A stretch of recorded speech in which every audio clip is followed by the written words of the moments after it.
Terima kasih teman-teman sudah hadir di malam ini ya, dan juga insya Allah nanti akan ada lagi yang bergabung. Oke, bersama kita sudah ada mentor kita bernama Mas Ilman Akbar. Kita di webinar ini akan bahas tentang SEO di era AI Search. Sudah mati atau berevolusi? Oke, sebelum itu mungkin teman-teman ada yang baru kenal ya soal Robito.ai. Ya, ini tuh sebenarnya apa sih? Nah, oleh karena itu kita akan perkenalan terlebih dahulu. Nah, oke, share screen udah terlihat ya. Sip, sip. Sebenarnya Robito.ai itu apa sih? Nah, kita tuh secara garis besar ada dua ya. Ada Academy dan juga ada Solution Enabler. Jadi selain layanan pendidikan AI dan data, kita juga bergerak di implementasi AI. Biasanya ini untuk perusahaan-perusahaan. Oke, ini dia layanan kami, yaitu ada AI Consultation, Custom AI Solution, eh, AI Model Development and Integration, AI Academy, AI Talent Managed Service atau outsourcing ya, secara garis besar, dan Corporate AI Training. Jadi cukup banyak, dan ini ada portfolio kami. Jadi kami beberapa kali membuat sistem OCR, dan juga Real-Time Customer Service Chatbot, Chatbot for Internal Data, jadi kami menggunakan RAG ya, untuk sistemnya. Nah, ini juga kami juga bergerak membantu perusahaan-perusahaan manufaktur ya. Contohnya dalam membuat sistem auto QC, uh, crack detection, sorry, crack and defect detection. Jadi kita melakukan sistem yang membuat sistem untuk mendeteksi kerusakan atau anomali pada production line. Lalu video analytics untuk APD, safety gear, movement tracking, dan juga company training. Jadi kami ini untuk bukan kelas prompting ya, tapi lebih ke technical skills untuk tim IT biasanya. Gitu. Ini adalah client list kami. Jadi alhamdulillah selama kira-kira 3 tahun terakhir kami sudah membantu 21 perusahaan bekerjasama dengan mereka, dan jumlah proyek yang telah kami selesaikan lebih dari 40. Jadi ada beberapa dari klien kami yang repeat ya, menjadi repeat klien kami alhamdulillah. Ini saya untuk melakukan proyek beberapa kali. Oke, jadi ini kelas-kelas kami. Ada machine learning, LLM, NLP, tapi bukan yang psikologi ya, tapi yang natural language processing, computer vision, data engineering, Python programming. Nah, ini cocok banget nih buat yang non-tech mau beralih atau mau pivot ya ke arah IT, terutama di bidang AI. Ini bisa mulai dari sini nih, Python programming, karena di AI akan sangat heavy di Python programming. Physical AI Engineering, Concepts around Chatbot Mastery, dan juga Advanced Deep Learning for LLM. Ini kelas LLM, mirip-mirip ini tapi versi jauh lebih dalam, lebih advance. Jadi sesuai namanya ini kelas advance. Nah, sebenarnya kita juga lagi buka pendaftaran untuk beberapa kelas kami. Contohnya, salah satunya adalah Computer Vision Super Class. Ini spesifik belajar Computer Vision ya, eh, dari video analytics dengan kurikulum yang cukup padat, cukup temuan. Ini sebenarnya udah mulai, cuman kalau teman-teman mau gabung belakangan juga nggak apa-apa. Kita sediakan semua rekaman dan materinya eh, komplit. Dan insya Allah selama dunia ini masih ada akan available selamanya. Dan juga ada ini yang cukup kira-kira berapa hari lagi nih? 4 hari lagi mulai Advanced Deep Learning for LLM. Jadi ini yang tadi saya bilang kelas advance, teman-teman bakal belajar build GPT from scratch. Ya, benar-benar ini not for beginners ya. Mentornya CEO kami sendiri, Ruby, dan juga Mas Alif Ramadan, mungkin yang kenal dari Facebook, ya. Banyak nih yang tahu nih adminnya Evnen. Dan juga AI Project Management, nah ini kelas baru nih, yang ngajar langsung CEO kami. Mulai hari Selasa besok, eh, itu. Jadi nanti eh, dari pengalaman selama puluhan project tadi, akan diajarkan cara manage projectnya kayak gimana sih, kok bisa alhamdulillah deliver gitu. Nah, ini yang super komplit nih. 28 pertemuan, teman-teman bakal belajar.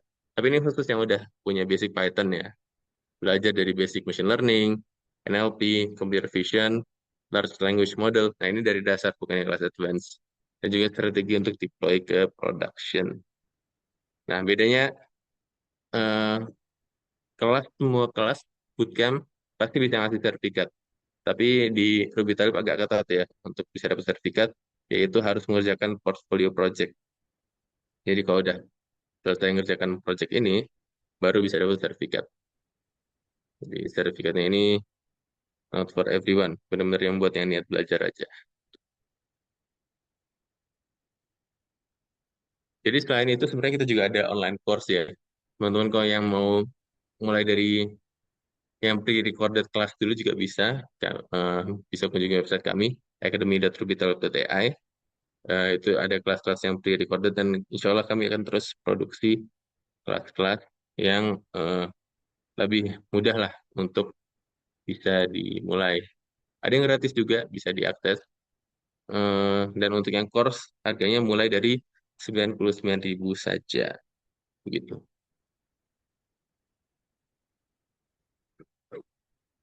Oke. Mungkin sekian perkembangan perusahaan. Eh, Langsung saja kepada Mas Ilman ya. Oh, udah ready nih Mas Ilman. Oke. Mas Ilman ini SEO specialist ya, udah bertahun-tahun pengalamannya. Saya kenal Mas Ilman dari LinkedIn. Wah, kalau misalkan meragukan skillnya Mas Ilman, nggak usah ragu. Coba aja search di Google Ilman Akbar. Nah, pasti langsung kelihatan semuanya. Oke, mungkin Mas Ilman udah ready ya, Mas? Siap, insya Allah, bismillah. Oke, sip. Oke, langsung saja kami serahkan pada narasumber kami, Mas Ilman Akbar. Waktu dan tempat Terima kasih, kami Mas. Thank you. Halo teman-teman semuanya. Assalamualaikum warahmatullahi wabarakatuh. Selamat malam. Aku sesi Waalaikumsalam. dulu. Oke, ada beberapa nama yang aku sudah familiar di grup lagi di apa di audiens. Ada langganan kelas kami gitu, ada teman. Dan buat yang belum kenal, salam kenal. Nama saya Ilman Akbar. Mungkin langsung kenalan deh ya. Aku hari ini bakal bahas tentang SEO di era AI search. Karena tadi seperti Amar bilang, backgroundku SEO. Em, Namaku Ilman Akbar. Aku adalah seorang praktisi SEO. Tadi seperti Amar bilang, aku udah 12 tahun lebih dan paling paling sering orang mengenal aku di SEO tuh sebagai SEO-nya Traveloka. Ini foto aku di tim SEO Traveloka beberapa tahun lalu sama tim SEO se-Asia Tenggara.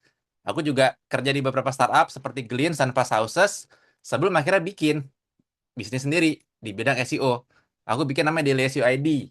Ini adalah platform untuk edukasi di bidang SEO. Kalau tadi Ruby Talib yang tadi Amar ceritain itu bidangnya AI. Nah, kalau kami ini versi SEO-nya. Jadi ada konten, ada community, dan ada kelas-kelasnya juga gitu. Ini website, sosial media. Siapa yang belum follow sosmed Daily SEO ID? Terus ada grup Telegram publik dan ada kelas-kelasnya juga gitu. Dan aku pun juga handle klien SEO. Ini beberapa ininya kliennya. Dan aku juga sedang menulis buku insya Allah tentang SEO gitu. Jadi mohon doanya. Dan aku bisa bilang teman-teman, kalau ngomongin AI itu aku jago banget. Ini aku nggak sombong karena AI itu ada di namaku. Namaku adalah AI, Akbar Ilman gitu. Jadi eh, kalau ngomongin AI aku bisa Bismillah gitulah.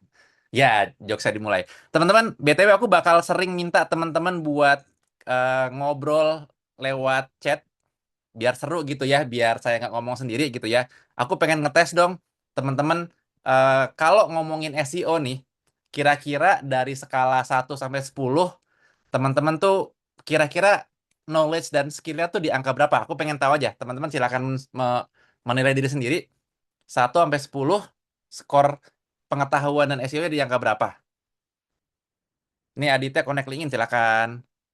Ada yang 1, ada yang 7. Oke, 1 banget nih gitu ya. Ada yang 5, 6, ada yang 7. Oke, ada yang 3. Aku assume yang di bawah 5 gitu ya. Mungkin bukan praktisi SEO kali ya. Mungkin praktisi bidang lain. Mungkin ads, mungkin programmer. Oke, ada yang 6. Oke, thank you teman-teman. Jadi dunia SEO tuh dunia yang terus berkembang dan iterasi perkembangan terbarunya tuh ada di AI search yang kita udah rasain di Google tuh muncul AI overview. Kita rasain AI overview itu BTW dia menjawab adanya ChatGPT. Jadi ChatGPT duluan rame, Google bikin Gemini, dulu namanya Bard, terus diganti jadi Gemini, terus bikin AI overview di halaman pencarian Google. Nah, jadi itu masuk ranahnya SEO juga. Jadi makanya hari ini kita bakal bahas tentang SEO di era AI search sekarang, apakah masih apakah masih sudah mati karena banyak yang bilang SEO is dead gitu ya, atau tetap berevolusi kayak Digimon atau Pokemon, ya kan berevolusi. Nah, jadi hari ini ada tiga hal yang bakal aku bahas.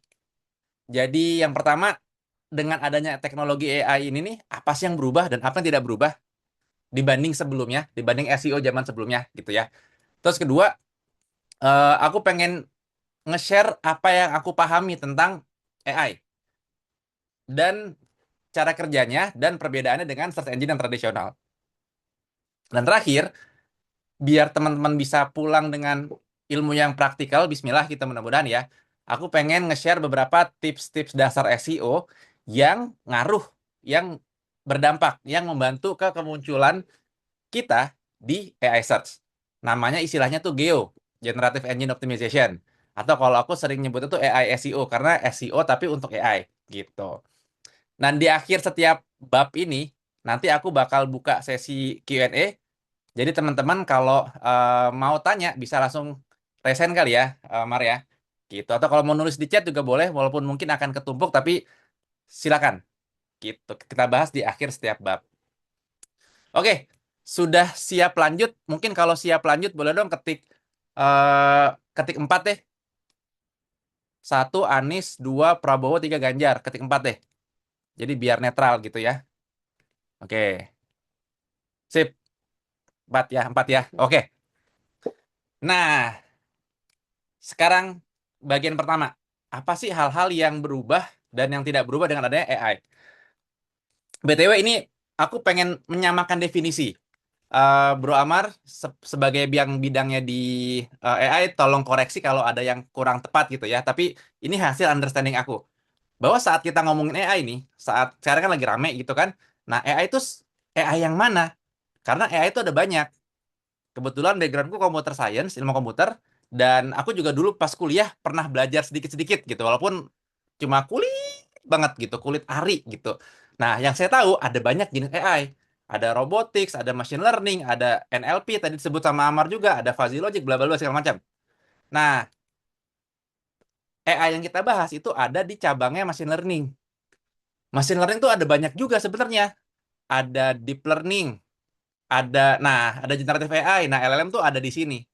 Jadi AI yang kita bahas tuh adalah AI yang jenisnya LLM, Large Language Model, yang eh, tools-tools yang lazim kita pakai itu ya kayak begini, ChatGPT, Gemini, Claude, Perplexity. Dulu apa tuh yang di Cina sempat heboh, kata jago banget tapi habis itu nggak kedengar lagi namanya. Apa namanya?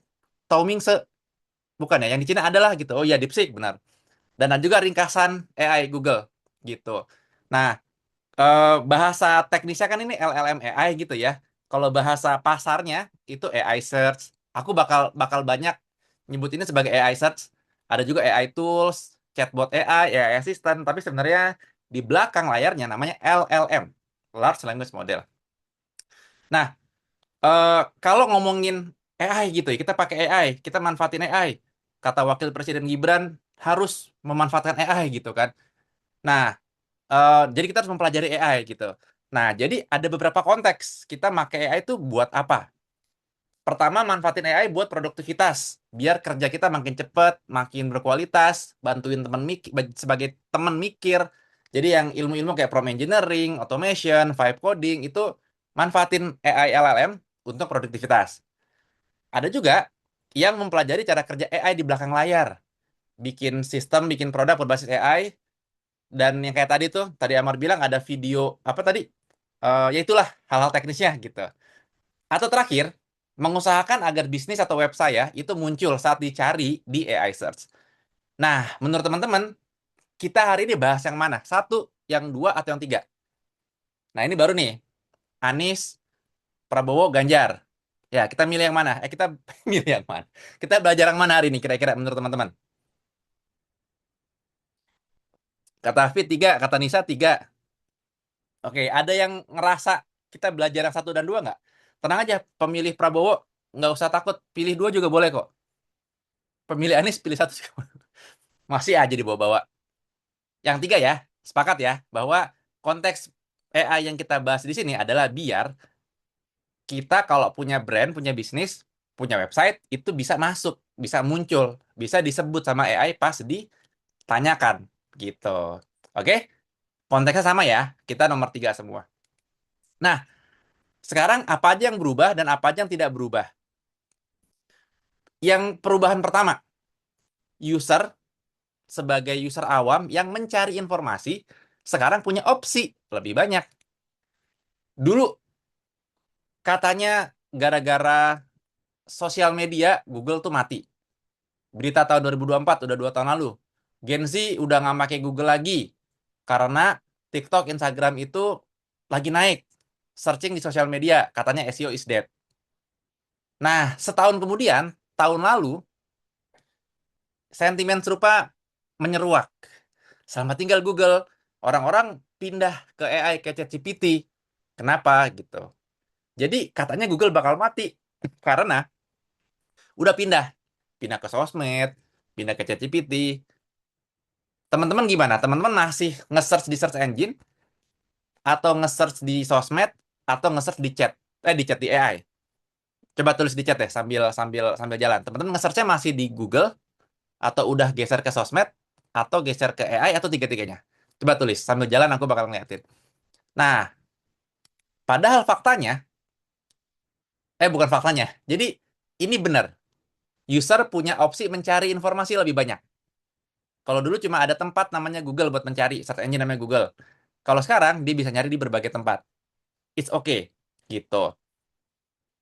Nah, perubahan yang berikutnya terjadi, satu tadi user punya banyak opsi buat mencari informasi.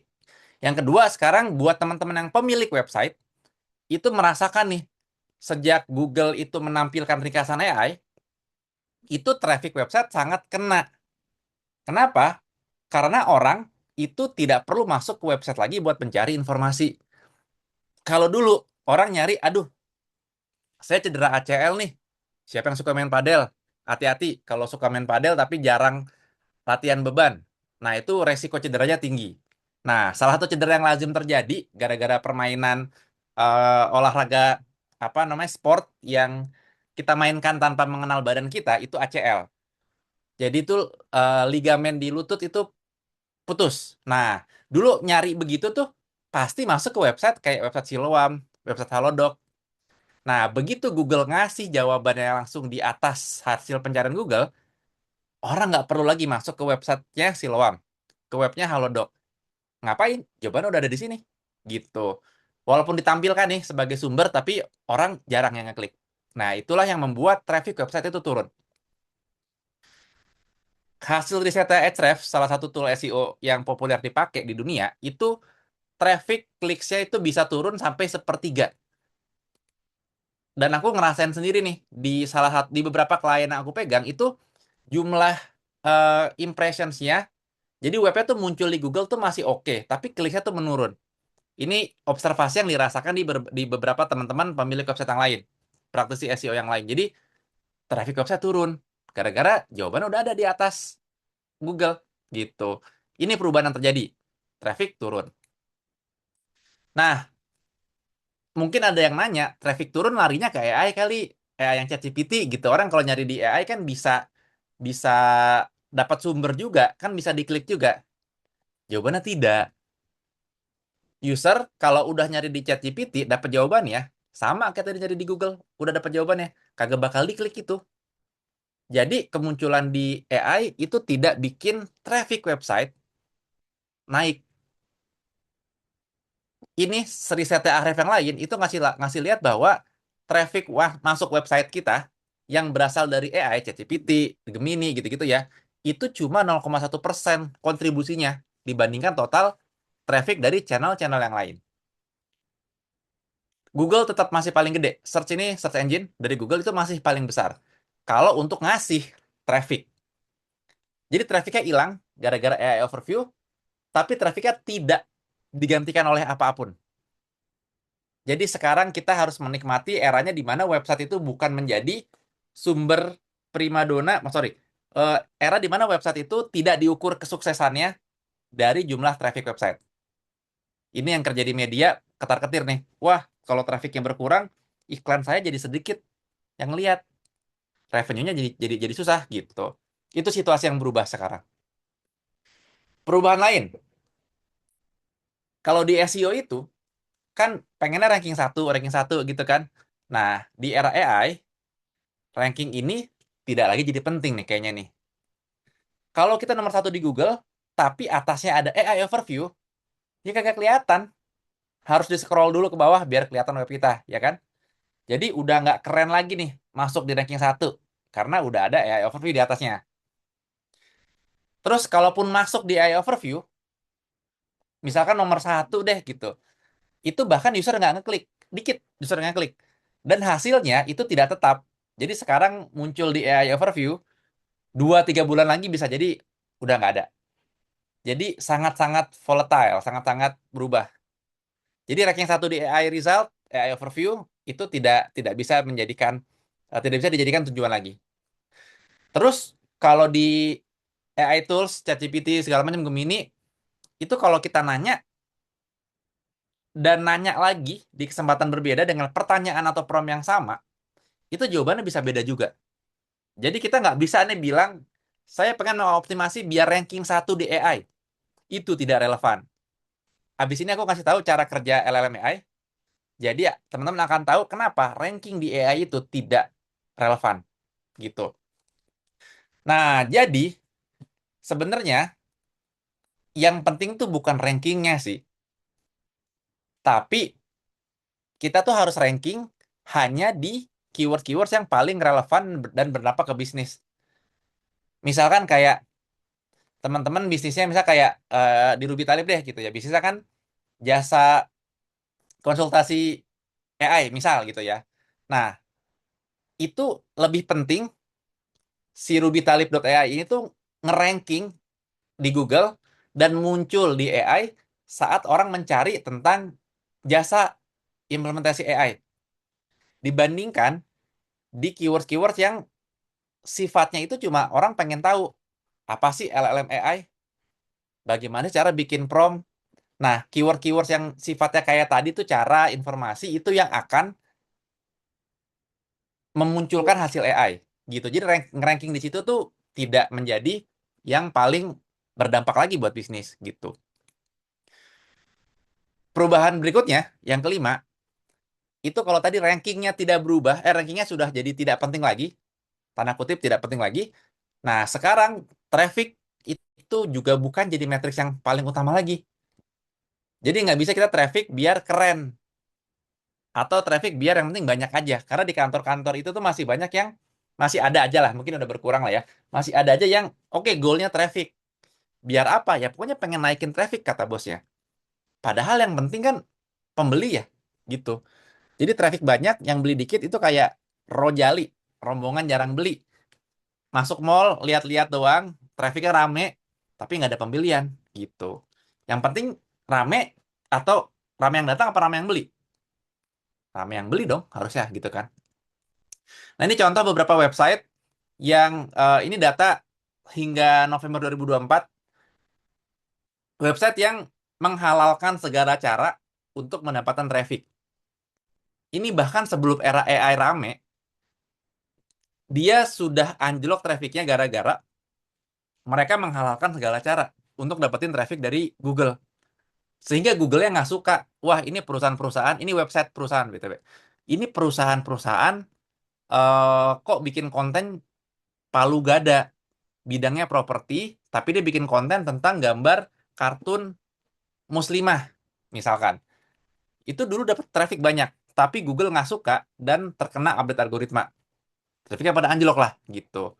Padahal mereka bisnisnya ada yang properti, ada yang software HR segala macam gitu. Jadi Traffic itu bukan menjadi yang dikejar di era AI sekarang. Tapi bukan berarti traffic tidak penting. Traffic itu penting sebagai jalan, sebagai cara untuk mencapai tujuan bisnis yang lebih besar. Pengen dapat conversion di websitenya, pengen dapat leads, calon customer, pengen dapat purchase atau penjualan online, pengen dapat visibility yang lebih banyak dibanding kompetitor. Itu gunanya traffic. Di era AI, traffic tuh bukan lagi menjadi matriks utama sebuah website gitu. Nah, perubahan berikutnya yang menjadi konsekuensi logis keberadaan tools-tools AI tadi adalah SEO sekarang punya adik namanya Geo, Generative Engine Optimization. Atau kayak tadi aku bilang, aku sukanya nyebut AI SEO. Jadi ada SEO biasa, ada YouTube SEO, ada sosmed SEO, ada AI SEO gitu, mirip-mirip lah gitu. Tapi either way, Geo atau AI SEO itu bisa. Perbedaannya, yang pasti dari platform sudah beda. SEO itu tuh platformnya search engine doang. Sementara kalau Geo itu search engine dan AI search. Search engine ada karena kan ada AI overview di Google gitu kan. Sama AI search tools, ChatGPT, Perplexity segala macam. Tujuannya udah mulai berbeda nih. Kalau SEO cuma tampil di SERP, Search Engine Result Page. Kalau di Geo jadi dua, tampil di SERP dan di jawaban AI search. Cara kerja secara simplifikasi banget, nanti aku cerita sedikit di bagian habis ini. SEO itu rankingnya itu berdasarkan berbagai faktor relevansi yang algoritma relevansinya itu memerikat halaman website agar relevan dengan keywords atau query yang dimasukkan. Saya mau mencari makanan kucing yang bisa mencegah bulu kucing rontok. Nah, dia bakal mencari di database dia apa sih halaman yang menjawab kata kunci itu dan dia urutin rankingnya. Gitu. Singkatnya gitu. Nanti habis ini aku ceritain lagi sedikit. Kalau di Geo, LLM AI itu apa yang menjadi platform kan LLM AI gitu ya. Dia akan mencocokkan prompt yang dimasukin user dengan data trainingnya. Dan atau dia akan memanggil halaman website dengan sebuah prosedur namanya RAG. Ntar aku jelasin. Untuk membentuk kalimat jawaban yang relevan. Jadi beda cara kerjanya. Tapi yang dioptimasi itu hampir identik. Bahwa yang harus dioptimasi itu nggak cuma website doang, tapi keseluruhan brandnya dia di dunia digital. Website dan kontennya iya, tapi keseluruhan brandnya. Nanti habis ini aku ceritain juga. Nah, jadi sekarang SEO udah berkembang. Jadi apakah SEO mati atau SEO itu berevolusi? Seperti judul materi kita sekarang, teman-teman secara implisit udah dapat jawabannya, gitu kan? Nah, beberapa hal yang tetap adalah pertama, website itu masih penting. Jadi jangan jangan dengarkan orang-orang yang bilang, wah zaman sekarang mah sosmed aja penting. Zaman sekarang marketplace aja penting. Website ngapain repot bikinnya, mahal harganya, maintenance-nya repot. Mending sosmed aja deh gitu. Jangan salah Ferguso. Bikin website sendiri itu kayak ibarat kita udah punya tanah sama rumah sendiri. Kalau bikin sosmed doang, itu cuma ngontrak. Bisa sewaktu-waktu akun kita ke-ban, hilang password, atau dihack orang, gitu. Website sendiri ada sih resiko itu juga, tapi lebih bisa kita kontrol, karena kontrol ada di kita, gitu. Di marketplace juga sama. Punya toko di marketplace, nguntungin, iya nguntungin. Tapi lama-lama biaya kontrakannya dinaikin mulu. Sama marketplace-nya, gitu. Jadi bikin website masih penting. Website masih jadi sumber informasi. Pertama karena AI itu dilatih dengan data publik seperti Wikipedia gitu salah satunya. Jadi eh, apa namanya AI itu kan punya model-model kan ChatGPT 5 gitu-gitu kan, Gemini model apa gitu. Nah, itu tuh setiap kali modelnya itu tuh dilatih dengan data publik. Salah satunya data internet gitu. Itu pertama. Terus kedua, saat kita saat kita nanya, itu AI itu kadang mengambil dan mengutip konten website. Kalau kita nggak punya website, kapan, gimana dia bisa ngutip gitu. Sosmed bisa dikutip, bisa. Terkadang juga ngutip sosmed. Tapi lebih sering website yang dikutip gitu. Dan website itu juga tidak mati. Pertumbuhan jumlah domain itu masih naik terus. Domain-domain baru tuh masih naik. Jadi punya website tuh nggak FOMO. Udah dari 30 tahun lalu website itu ada. Mungkin 40 tahun lebih bahkan gitu kan. Udah ada website dan sampai sekarang masih naik terus jumlah pendaftaran domainnya. Jadi kita tetap harus punya website, tapi nggak cuma punya doang. Web kita harus direkomenin oleh website yang lain. Gitu. Terus yang tetap, kalau ada yang bilang Google mati gara-gara AI, menurut saya tidak. Dan ini bukan cuma menurut saya. Menurut data juga tidak. Apakah teman-teman mengira dengan adanya ChatGPT, orang jadi nggak pakai Google lagi? Enggak kan? Sebagian teman-teman ini jawab nih.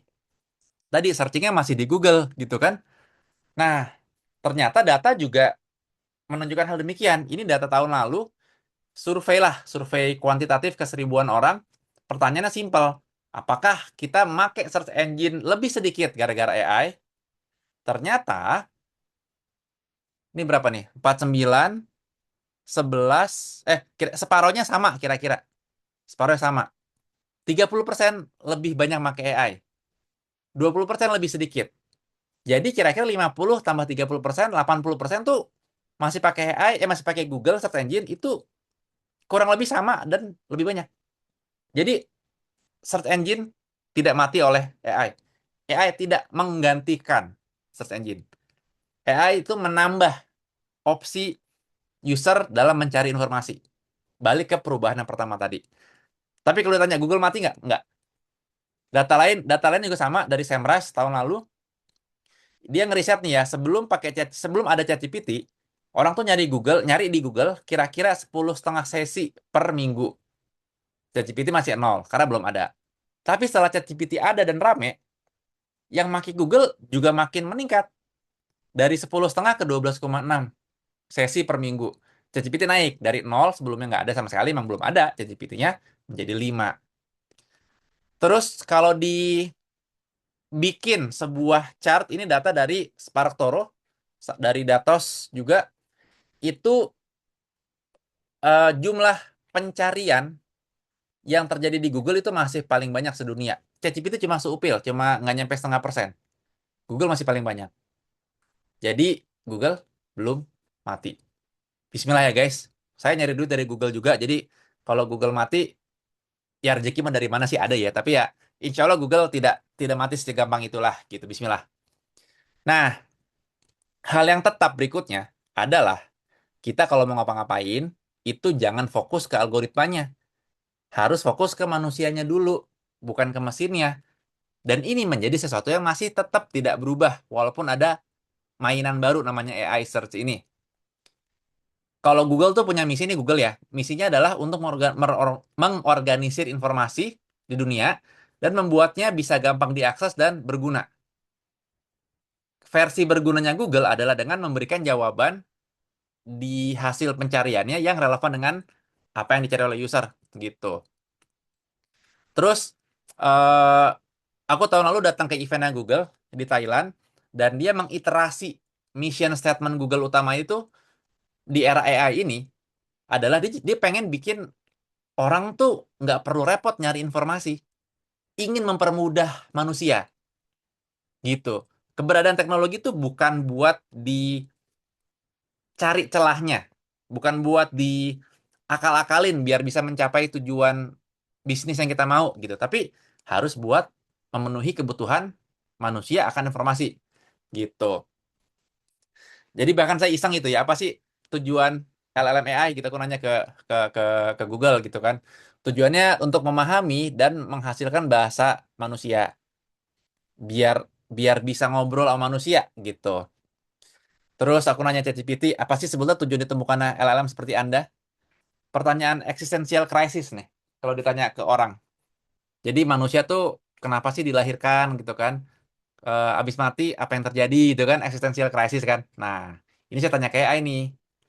Kalau dirangkum, LLM ditemukan untuk menjawab kebutuhan manusia berkomunikasi dengan komputer secara natural, mempercepat kerja, dan membuka peluang ekonomi baru. Gitu. Jadi, ya it's about the human juga. Teknologi dipakai untuk bantuin manusia. Gitu. Terus eh, semacam ada kesepakatan di antara praktisi SEO di dunia gitu. Bahkan Google juga bilang gitu. Kalau di Google tuh kalau mau ngoptimasi biar muncul di AI overview itu ya namanya SEO juga. Best practices SEO yang nanti aku ceritain ya cara kerjanya dan best practice-nya itu ngebantu Geo juga. Bahkan Google nggak mau nyebut itu Geo, SEO aja dah gitu. Terus ada konten tahun lalu, tahun 2024 tuh yang banyak bilang ya sebagian besar Geo itu ya sebenarnya SEO yang fundamental gitu. Ada yang bilang lagi dari orang Ahrefs juga sama gitu kan. Mau pakai akronim apapun itu biasanya SEO kan gitu. Banyak yang bilang hal serupa. Jadi eh, yang kita lakukan di SEO itu membantu Geo, membantu SEO. Tapi to certain point itu masih kurang. Tapi kalau kita tidak punya SEO yang bagus, akan susah naik di Geo-nya. Gitu. Jadi fundamentally itu SEO itu ngebantu Geo. Kira-kira begitu. Oke, quick recap dari bagian pertama, apa aja yang berubah dan apa aja yang tetap. User punya opsi lebih banyak buat mencari informasi. Traffic website sangat berdampak. AI bisa jadi sumber traffic tapi kecil banget. Ranking udah nggak perlu ngomong ranking lagi di zaman AI sekarang. Udah berubah. Traffic bukan lagi matriks utama website. Dan SEO berkembang jadi Geo atau AI SEO. Itu yang berubah. Yang tetap, website itu masih jadi sumber info. Google masih belum mati. Kita harus fokus ke user. Dan terakhir, optimasi SEO itu ngebantu fundamentalnya Geo. Dan BTW yang aku share hari ini lumayan masih pakai data-data yang agak lama gitu ya. Aku minggu depan di Daily SEO ID tuh bikin webinarku sendiri yang bahas data lebih terupdate-nya tentang AI, Geo, AI Search di 2026. Jadi ini lebih update lagi insight-nya akan menjawab pertanyaan-pertanyaan netizen, ya kayak teman-teman semua netizen itu ya, terkait Geo AI Search dengan data dan insight yang insya Allah terupdate. Bakal lebih dalam lagi nge-share tentang behavior user dalam nyari info di era AI Search. Gimana sih user yang user lakukan, segala macam. Dan aku bakal nge-share juga framework 4 level SEO di era AI. Jadi gimana caranya kalau bisnis pengen optimasi buat Geo itu harus ngapain dan gimana cara nge-tracknya. Jadi akan ada pembahasan spesifik tentang gimana cara apa namanya? Ada 4 level yang bisa kita achieve lah lewat Geo atau AI SEO. Teman-teman kalau pengen ikutan, nanti aku kirim email ya informasi webinarnya. Izin aku ngirim email buat ngasih tahu. Dan kalau teman-teman pengen scan bisa nih buat masuk landing page-nya. Ada diskon 75.000 buat 5 orang terdaftar yang daftar tercepat. Masukin kode Ilman Web Januari gitu. Kalau yang ketinggalan 5 orang yang tidak secepat itu nanti bakal bayar harga normal. Ini minggu depan kira-kira. Gitu. Bukan kira-kira ini minggu depan di jam 7. Jadi lebih cepat dibanding yang hari ini. Gitu. Oke, sebelum masuk ke bagian berikutnya, mungkin ada yang sudah mau tanya jawab nggak? Wih, langsung present. Gimana Mar? Kita langsung langsung izinin aja. Langsung aja kali Boleh, ya. nggak apa-apa. Mumpung ya. Oke, silakan Bro Hafid. Permisi Mas Ilman. Ya, Saya dengar suaranya. aman banget. Ini saya kan awam nih tentang SEO. Saya mau Yes. tanya, apakah SEO itu harus dan wajib bikin blog atau Oke. bisa cukup dengan landing page saja? Kalau Oke. untuk jenis tools itu gimana cara optimasi SEO-nya? Oke. Mantap pertanyaannya, thank you. Aku rasa teman-teman yang lain juga akan punya pertanyaan serupa, jadi udah diangkat sama Hafid. Thank you banget, Fit. Jadi apakah SEO itu harus bikin blog atau bisa landing page? Jawabannya tergantung kita pengen optimasi apa sih. Eh, maksudnya gini, maksudnya kalau kayak marketplace toko online, kayak Tokopedia, market apa, Shopee segala macam, mereka kan pengen jualan produk ya. Jadi blog itu bukan yang utama. Yang dioptimasi adalah halaman produknya, gitu. Tapi beda kayak kalau web Daily SEO ID. Nih, kita adalah sebuah media. Jadi yang dijadikan bahan utama yang dioptimasi, yang disajikan ke user itu konten blog. Jadi bisa dua-duanya juga. Ada bagian landing page yang sifatnya jualan produk, ada yang blognya juga. Jadi bisa mix gitu.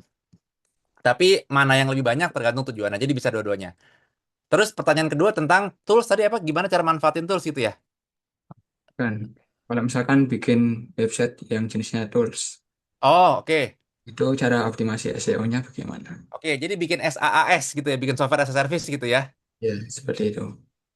Sebenarnya kalau ini akan panjang kalau dijelaskan di sini.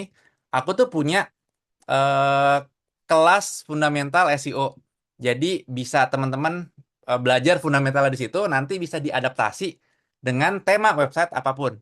Misalkan tema website tools tadi ya dioptimasi buat tema itu gitu. Jadi sebenarnya fundamental tuh mirip-mirip.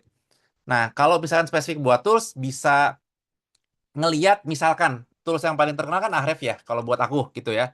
Nah, bisa ngeliat cara kerja cara cara dia tuh gimana sih? Dia bikin tools-tools gratisan. Ini tools gratisan.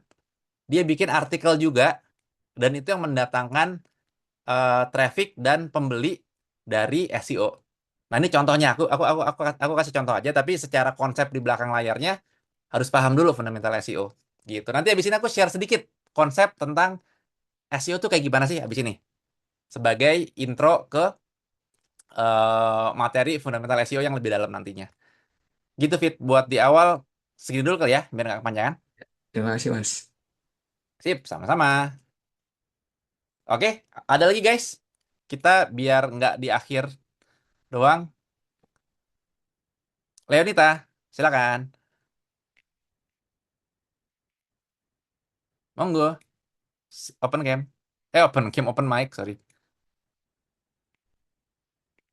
Halo Kak, Ya, Eh, aku mau tanya, kalau misalnya sekarang itu traffic nggak penting, nah hmm, terus kan tapi posisinya kalau kita kita pegang sebuah brand yang dia itu lagi ada di stage awareness, ya, itu untuk implementasinya soal si Geo ini gimana ya Kak? oke. Eh, jadi ini aku bilang bilang traffic nggak penting tuh cuma buat clickbait aja ya. Jadi tidak berarti oh jangan kejar traffic gitu. Nggak gitu juga. Yang aku maksud adalah kalau trafficnya dikejar sebagai oh oke biar keren gitu. Padahal belum tentu kalau trafficnya naik pembelinya nambah. Nah itu poinku di situ. Jadi traffic tuh bukan nggak penting tapi eh, sudah menjadi apa ya? Bukan yang menjadi ultimate North Star gitu kayak wah kalau trafficnya gede mantep nih gitu. Jadi udah harus ada apa ya? Matrix yang lebih besar tadi yang aku bilang gitu. Nah, kalau pertanyaan gimana cara geonya gitu ya, gimana cara ngelakuin geonya gitu kan? Iya, Ini basic-basicnya ntar aku bahas di hari ini. Tadi di bagian terakhir. Hal-hal sederhananya aku aku bakal nge-share di habis ini. Jadi pertanyaan kamu visioner udah aku prepare dan nanti akan lebih banyak di webinar yang minggu depan ini juga gitu. Jadi tunggu aja habis ini ya. Aku bahas tentang yang oke, how to-nya secara singkat gitu. oke, thank you Kak. Thank you Lonita. Satu lagi terakhir sebelum aku lanjutkan. Aman? Mungkin aku lanjut kali ya. Oke. Kalau aman aku lanjut karena kalau Amin dia kalah sama Prabowo. Iya, masih bawa-bawa. Ada yang ingat gak sih? Amin tuh Anies Cakimin. Masih ingat gak sih? Ya. Udah makin jauh dari itu makin nggak kena jokesnya. Oke, aman lanjut. Siap. Nah, sekarang gimana cara kerja LLM AI dan gimana cara kerja search engine yang biasanya kayak Google gitu. Nah, ini eh ada Bro Ruby, halo Bro Ruby. Tolong tolong remind kalau kalau penjelasanku kurang akurat, tapi ini aku pahami bahwa di belakang canggihnya ChatGPT, Gemini gitu-gitu tuh, itu cara kerjanya tuh seperti ini sebenarnya teman-teman. Pertama, si mesin-mesin atau si model-model AI itu dilatih di depan, pre-training dengan data-data besar supaya dia bisa mengenali pola kalimat dan bahasa. Data besarnya sebesar apa? banyak banget kayak miliaran triliunan apa namanya halaman. Makanya literally large language model gitu. Terus setiap user nanya gitu ya, nge-prompt, LLM tuh akan memprosesnya.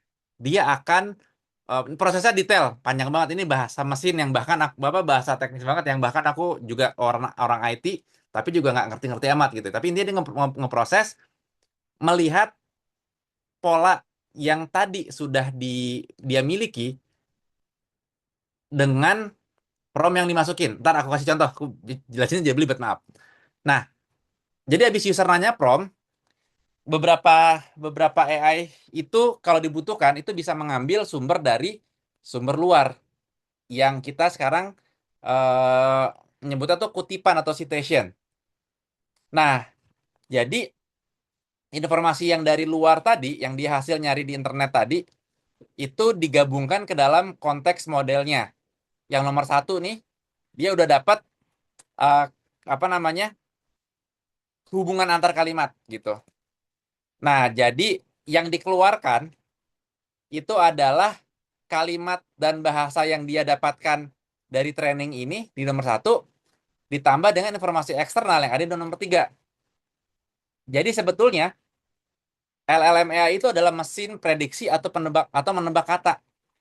Dia itu bukan mesin pinter yang sangat cerdas, punya informasi sangat luas gitu, sangat pinter tuh enggak. Tapi dia tahu kalau kita nge-prompt A, dia akan biasanya tuh di datanya, di database-nya dia, kalau huruf A, kalau kata A itu eh apa namanya ada, biasa berlanjut dengan kata B. Jadi setelah A itu B gitu. Itu maksudnya pola kalimat dan bahasa. Habis ini aku kasih contoh. Ditambah informasi eksternal. Nah, jadi ilmu geo ini nih mengusahakan agar web kita bisa gampang diambil oleh AI saat mereka memutuskan buat mengambil data dari website luar. Nah, biar nggak ribet aku kasih contoh. Jadi maksudnya LLM AI itu adalah mesin prediksi atau mesin menebak kata tuh maksudnya gimana? Misal kita nge-prompt gitu ya. Apa sih nama ibu kota Indonesia? Kita sebagai manusia udah tahu dong. Oh, Jakarta nih. Karena bertahun-tahun itu yang ada di pikiran kita, kita tahu Jakarta itu adalah ibu kota Indonesia. Tapi kalau kita nge-prompt kayak begitu, sebenarnya si AI itu tidak mencari di internet. Karena dia sudah punya ilmunya, tanda kutip.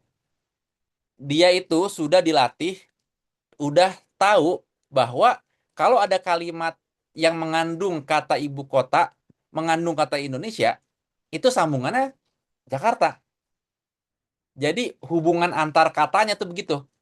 Ibu kota Indonesia. Nah, dia akan tebak tuh berdasarkan berdasarkan data yang dia punya hasil latihannya. Oke, di latihan gua ibu kota Indonesia itu kata berikutnya adalah Jakarta. Jadi ibu kota Indonesia adalah Jakarta gitu. Semoga kebayang. Aku nggak tahu nih ngejelasin begini online lagi itu apakah gampang ketangkep, tapi mudah-mudahan kebayang. Nah, latihannya tuh dari mana? Latihannya dari banyak sumber, banyak artikel. Misal kayak Wikipedia. Wikipedia tuh salah satu sumber trainingnya si LLM AI. Jadi kalau bisnis kita pengen masuk di AI, jangan lupa ngecek udah ada di Wikipedia belum, gitu. Itu salah satu cara praktisnya. Karena Wikipedia itu confirm ya kalau nggak salah ya, menjadi salah satu sumber data training LLM AI, gitu. Nah, dari pola yang dia dapatkan setelah dilatih dengan berbagai macam artikel, buku yang memiliki pola ibu kota Indonesia, dia akan menjawab apa? Apakah dia akan selalu menjawab Jakarta? Terkadang dia akan menjawab yang ngaco, misal IKN. Jadi kita nanya ibu kota Jakarta, ibu kota Indonesia apa? AI-nya ngeluarin IKN. Karena di salah satu data trainingnya dia adalah ada gitu IKN adalah ibu kota Indonesia. Padahal masa depan gitu. Nah, nggak mungkin dong ibu kota Indonesia tuh IKN, nggak mungkin dong. Bukannya udah di nggak lanjutin ya? Atau masih ya sama Prabowo ya masih ya? Entahlah gitu. Nah, Tapi kalau dia mengeluarkan jawaban seperti itu, sebetulnya dia sedang berhalusinasi. Jadi kalau kita nanya A, harusnya keluar B, tapi dia malah ngeluarin C, itu karena secara sistem probability kemungkinan si C keluar tuh dianggap lebih besar. Jadi jika A maka B yang keluar. Jika A maka C. Padahal yang benar tuh B. Makanya kita harus hati-hati sama hasil data yang dikeluarkan oleh AI. Itu tuh hasil susunan kata yang bisa jadi secara probability salah. Gitu. Makanya sangat-sangat bisa berhalusinasi. Makanya kita tidak boleh mentah-mentah percaya sama kata AI. AI itu cuma alat bantu, bukan pengganti manusia gitu. Jadi saya tidak percaya manusia akan menggantikan AI. Kebalik, saya tidak percaya AI akan menggantikan manusia karena AI aja suka ngaco gitu kan. Nah, di sisi lain, ini aku skip aja deh. Search engine itu cara kerjanya berbeda. Jadi dia itu menelusuri berbagai website yang ada di dunia, di internet gitu ya. Jadi dimasuk sebuah halaman, dia baca isinya. Dia masuk ke websitenya Orbitalib misalkan, dia baca Orbitalib adalah sebuah perusahaan bergerak di bidang edukasi, bidang AI, dia baca isinya. Dia nemu di homepage itu ada link menuju about us, atau menuju menuju produk gitu. Oh, produknya ternyata ada kelas kelas A, kelas B gitu. Nah, setiap kali dia masuk sebuah halaman, dia baca isinya, isi halaman tersebut itu dikirim ke database-nya dia. Istilahnya indeks. Jadi abis scrolling, scroll, ngerayapin, dia masukin ke indeksnya. Nah, barulah saat orang mencari di Google, di search engine, dia masukin query atau keywords-nya, si search engine akan mengambil data dari database yang tadi, lalu diurutkan berdasarkan algoritmanya dia dan menampilkan hasil. Nah, hasil itu terurut berdasarkan relevansi. Jadi makanya hasil Google tuh lumayan, ya nggak selalu 100% pastinya ya. Tapi hampir sering terjadi tuh bisa diandalkan. Oke, ini emang yang gue butuhkan. Nyari A, ya keluar jawaban yang A. Nggak ngaco gitu. Nah, itu karena ada algoritmanya sendiri buat mengurutkan berdasarkan relevansi. Nah, faktor relevansinya apa aja? Abis ini aku bahas. Gimana biar bisa nge-ranking di Google? Abis ini aku bahas gitu ya. Tapi di titik ini, aku mau memberikan perbedaan antara LLM AI dengan si search engine tradisional. Nah, kalau LLM AI itu adalah tadi ya, mesin tebak kata berikutnya berdasarkan prompt user, sementara kalau search engine tradisional itu adalah sebuah mesin yang mencari URL mana yang relevan dengan query pencarian user. Jadi literally mencari gitu. Tapi mencarinya bukan di internet, bukan secara langsung. Karena Google udah nge-crawl duluan. Terus perbedaan berikutnya, LLM itu dapat data lewat training data sama lewat live browsing atau live searching. Dia nyari di internet. Kalau kemampuannya di enable. Sementara search engine tradisional dia ngedapetin data lewat crawling dan dimasukkan ke indeksnya. Nah, AI itu walaupun dia bisa memberikan hasil kayak sumber artikel, masih hasil konten dari statement dari siapa, itu sebenarnya tuh tidak disimpan di database-nya dia. Database dia tuh hanya menyimpan pola hubungan antar kata dan antar kalimat. Nah, sementara kalau search engine itu beneran menyimpan data artikel, data gambar, data video, data berita, segala macam hasil crawlingan tadi di indeksnya dia. Makanya kalau nyari di Google kan bisa ada Google gambar, Google video, Google News gitu kan. Jadi disimpan ya sama search engine di database-nya. LLM AI, perbedaan terakhir, defaultnya tidak nyari internet secara real time. Jadi dia benar-benar kalau kita nanya A, dia akan mencari di database hasil trainingnya dia dulu. Kalau dia merasa hasilnya kurang dan live browsingnya itu di enable, dia akan mencari di internet gitu. Tapi dia akan menjawab dari datanya dia dulu gitu. Sementara search engine tradisional tuh juga tidak browsing secara real time karena dia udah nge-crawl duluan di depan. Jadi kalau orang nyari, makanya Google tuh bisa secara instan memberikan hasil karena dia mengambil dari database dia. Kalau dia harus searching di internet gitu ya, setiap kali orang nyari, lama bener ntar gitu. Oke, sampai di sini ada yang mau komentar atau mau nanya tentang perbedaan cara kerja AI dengan cara kerja search engine nggak? Tentang cara kerja dulu nih, sambil aku minum. Ini kok. Nah, oh gini aja. Ada nggak yang mau nanya? Silakan rasain. Oke, dia. Ya, Silakan. ya, halo Mas. Terima kasih Mas buat penjelasannya. Saya mau ngelurusin sih Mas. Tadi tuh ada statement kan bahwa kalau misalnya kita em, apa ya mau nampak di AI itu Ya, kita bisa cek di Wikipedia. Itu ada atau enggak gitu. Nah mungkin mau hmm, ngelurusin aja sih Mas. Maksudnya tuh oke. industrinya kah atau bisnis kita kah atau gimana sih Oh, maksudnya? Iya, ini mau kita meluruskan apa? Nanya untuk meluruskan pemahaman gitu ya. Oke. iya.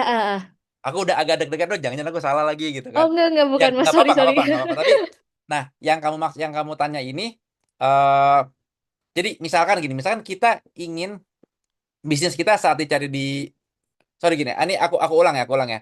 Wikipedia adalah salah satu sumber data training. Cuma salah satu, masih banyak sumber lain yang kita tidak tahu semuanya apa gitu kan. Karena kalau tahu, ya nanti kita bisa usahain masuk sana dong gitu kan. Jadi Wikipedia itu salah satu. Nah, Wikipedia itu kan sering dianggap sebagai sumber referensi informasi utama di dunia, ya kan? Nah, makanya wajar dia menjadi sumber data trainingnya si AI. Nah, artinya kalau kita ada di sana, besar kemungkinan kita dipelajari oleh si AI. Nah, kita ini siapa? Itu kan yang pengen diklarifikasi sama Kadiah gitu. Nah, kita ini tergantung bisnis kita kah atau personal kita kah gitu. Misalkan contohnya kayak misalkan Toyota gitu kan, perusahaan yang besar banget gitu. Toyota itu di Wikipedia ada entry-nya. Sehingga kalau orang nanya di AI, AI-nya bahkan nggak perlu nyari di internet. Dia udah punya data training, di data trainingnya, historinya Toyota dia udah apal tanda kutip. Gitu maksudnya. Nah, tapi misalkan kayak pakai kasusnya Daily SEO deh. Daily SEO ada di Wikipedia nggak? Nggak ada nih. Coba Raji Talib, lagi Ruby Talib. Ada di Wikipedia nggak? Eh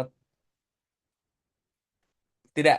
Ini bukan ini bukan. Jadi eh, kalau sejauh ini Daily SEO ini dan si Ruby Talib nih likely belum ada di data trainingnya yang berasal dari Wikipedia gitu. Nah, jadi my point is adalah kita harus ngebangun brand kita sedemikian sehingga orang pada kenal, sedemikian hingga masuk di Wikipedia gitu. Kebayang nggak maksudnya? Eh Dian, yang aku maksud tuh kayak gitu. Kita harus bikin kita tuh terkenal entity kita mau brand, mau individu, mau siapa, biar muncul di Wikipedia entry-nya, biar besar kemungkinan masuk AI. Kalau kita terkenal, ada website lain yang akan menyebut kita juga masuk AI lagi gitu. Kebayang nggak? Ya, oke kebayang Mas. Makasih. Itu sama-sama. Semoga semoga menjelaskan. Contoh ya kayak itu aku namanya gitu, kayak artis gitu ya. Misalkan sutradaranya agak lain siapa? Aco, Muhammad Fahri Aco. Nah, ini tuh udah bisa sampai di Google keluar ini namanya knowledge graph nih. Artinya mesin Google tuh memahami dia itu siapa. Dia punya entry di Wikipedia, dia punya entry di IMDb, sosmed X itu standar lah ya, udah sosial media sendiri lah. Ada profilnya di sini, sedemikian terkenal sehingga profilnya ada di mana-mana. Nah, AI itu udah hampir pasti tahu dia lah karena di data trainingnya dia tuh harusnya ada dia entah dari yang mana ya, apa dari web yang mana gitu. That's the point. Buat tambahin. Sip, silahkan. Dinda, monggo. Ya, thank you Mas Ilman. Mau tanya, jadi kalau kita search sekarang itu kalau citation AI overview itu kan nggak hanya dari website, ada juga dari sosial media, contohnya kayak Instagram. Nah, itu meaning berarti kita juga perlu optimize aset sosial kita kah atau gimana ya kira-kira?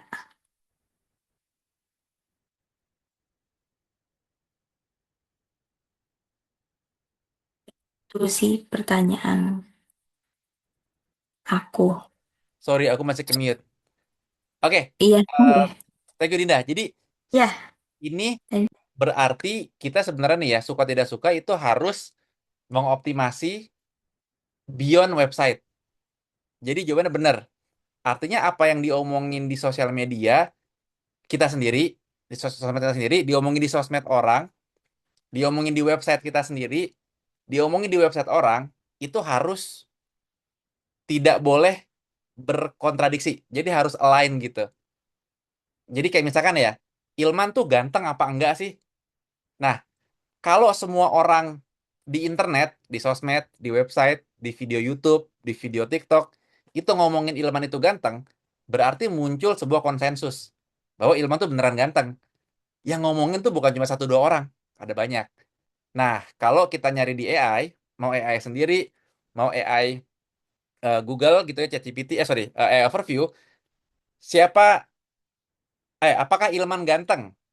Nah, dia akan bilang iya Ilman ganteng, karena dari semua data yang saya punya, bilang Ilman ganteng, gitu. Jadi jawabannya tuh iya, tapi tidak berarti orang SEO harus megang sosmed juga kalau di perusahaan. Kan bisa kerja sama tim sosmednya. Tapi yang pasti ada hal-hal yang emang harus menjadi pilar yang harus konsisten. Itu yang harus konsisten antar channel. Tapi sisanya dia mau bahas apa, selama tidak bertentangan dengan brand guidelines lah segala macam, itu bebas. Sosmed bahas apa, website bahas hal yang beda lagi, tapi udah punya boundaries yang disepakati. Jadi gitu jawabannya menurutku. oh, Namanya jualan dimanapun kan harus harus eksis kan, gitulah. yep. Oke. Thank you Mas Ilman Sama-sama. jawabannya. Nah ini di chat ada Ardia nih. AI punya crawling system sendiri, apa dia hanya meng-crawling web yang udah ada di search engine aja? Nah, ini teknisnya aku jujurly speaking tidak benar-benar paham. Tapi aku pernah baca bahwa AI itu sebenarnya tidak nge-crawl sistemnya. Berbeda dengan search engine yang tadi tuh nge-crawl.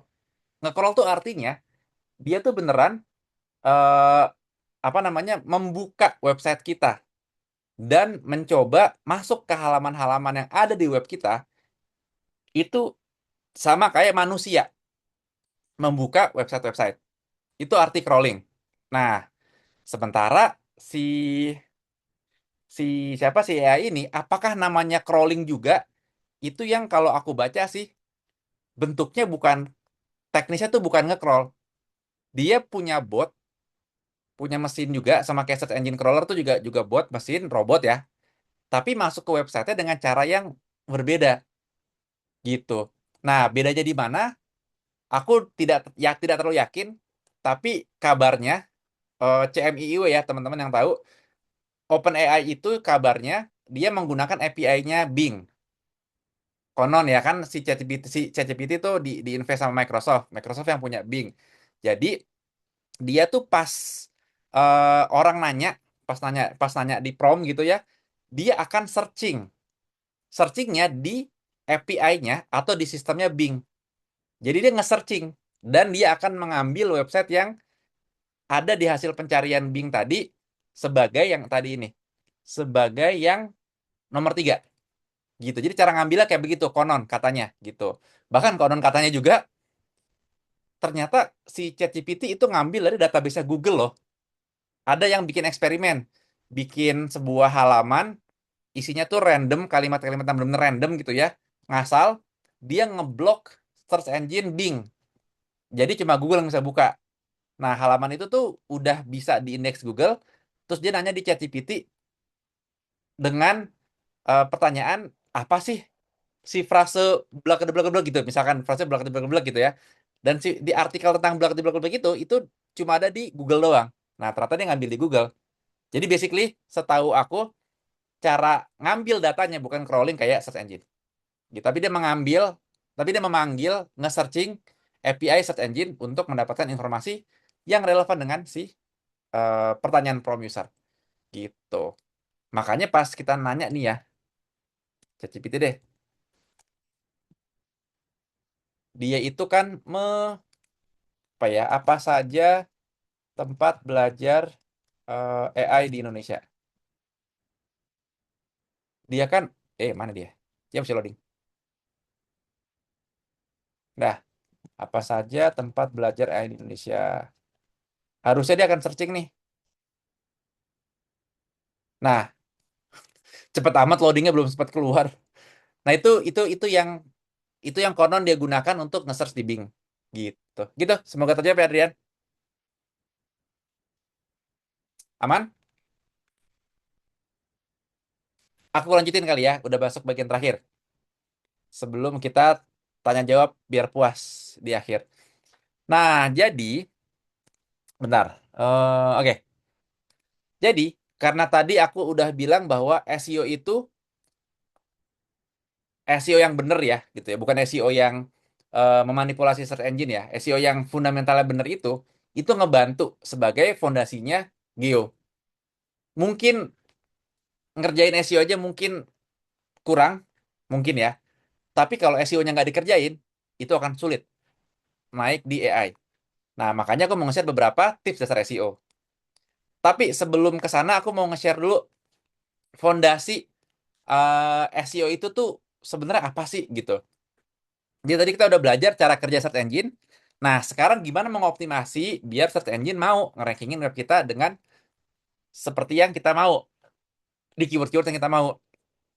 Nah, jadi kalau kita pengen nge-ranking, pastinya harus punya website yang bidangnya spesifik, yang menjual produk atau jasa atau konten informasi gitu ya, situs berita, blog yang spesifik. Zaman sekarang makin sulit untuk kita bisa nge-rankingin kalau kita punya website yang gado-gado isinya gitu. Nah, tapi bikin website aja masih kurang. Pertanyaan $1 juta kan gimana biar web kita nge-ranking saat user nyari di Google, ya kan? Nah, nge-ranking itu tuh artinya apa sih? Artinya menjadi jawaban dari keyword yang dimasukin, ya kan? Nah, ada beberapa aspek relevansi biar web kita tuh dianggap relevan sama Google dengan keyword yang dimasukin dan punya ranking yang bagus. Ada seenggaknya 4 aspek. Pertama, aspek tema website yang keseluruhan. Jadi, apakah tema kita, web kita, itu sesuai dengan keyword yang dicari user tadi? Karena kalau temanya nggak nyambung, Google males ngerekomendasiin web kita. Contoh, Traveloka. Itu dia beneran loh. Di blognya, kalau teman-teman cari ini, cari baik-baik tuh ada konten kesehatan. Konten penyebab migrain, sakit kepala sebelah. Coba teman-teman tulis di chat box deh. Kira-kira kalau saya mencari kata kunci penyebab migrain di Google, apakah blog Traveloka akan nge-ranking? Dia punya kontennya. Traveloka kan terkenal kan? Otoritinya tinggi. Domain otoritinya tinggi banget. Dan punya konten penyebab migrain. Kalau orang nyari, apa sih penyebab migrain? Traveloka muncul nggak? Kata Arya tidak. Teman-teman yang lain? Menurut saya juga tidak. Dan cobain aja, nggak bakal keluar kok Traveloka. Karena emang tidak relevan. Tema webnya Traveloka itu tema traveling, flight, hotel. Jadi tidak relevan dengan keyword yang dicari kalau keywordnya tentang kesehatan. Satu, itu tema relevansi tema website secara keseluruhan. Nomor dua, relevansi konten. Web kita punya konten yang dicari nggak? Kualitas kontennya bagus nggak? Layak nggak sebagai sumber informasi gitu. Contoh, kalau kita punya konten, kita punya website gitu ya, bagus, terkenal gitu ya. Kita punya konten tentang cara merawat kucing kampung. Itu. Tapi kalau orang nyarinya cara merawat buaya darat, kita nggak punya kontennya. Kita punya blog tentang pets, tentang Anabuls, itu tentang cara merawat kucing kampung kontennya. Akan nge-ranking nggak kalau orang nyari cara ngerawat buaya darat? Harusnya nggak bakal dong, bener. Nggak juga. Lah, kita nggak punya kontennya, mau nyampe kiamat juga kagak bakal nge-ranking tuh, gitu. Itu faktor relevansi kedua, kontennya ada nggak? Kontennya berkualitas nggak? Yang ketiga, website kita terkenal nggak? Dipercaya nggak? Contoh deh. Kalau ada sebuah blog dokter yang bikin tuh dokter beneran, namanya Dokter Tommy, dia bikin konten penyebab migrain. Dokter loh, beneran ngatasin kasus migrain loh. Kontennya lengkap, bagus, ditulis sama dokter beneran. Banyak case-nya dia sendiri dia tuliskan di situ. Pengobatannya apa, penyebabnya apa, segala macam. Kira-kira kalau kita nyari penyebab migrain di Google, apakah blog Dokter Tommy itu ada di atas? Ngalahin Halodoc, ngalahin Siloam, segala macam. Naik nggak tuh? Kan kontennya ada. Tetap kalah, kata Afid, sama Halodoc. Bener, tetap kalah. Kenapa? Karena teman-teman emang kenal Dokter Tommy itu siapa? Gitu kan? Kagak ada yang kenal. Yang kenal cuma saya. Tommy itu teman SMA. Pinter banget orangnya.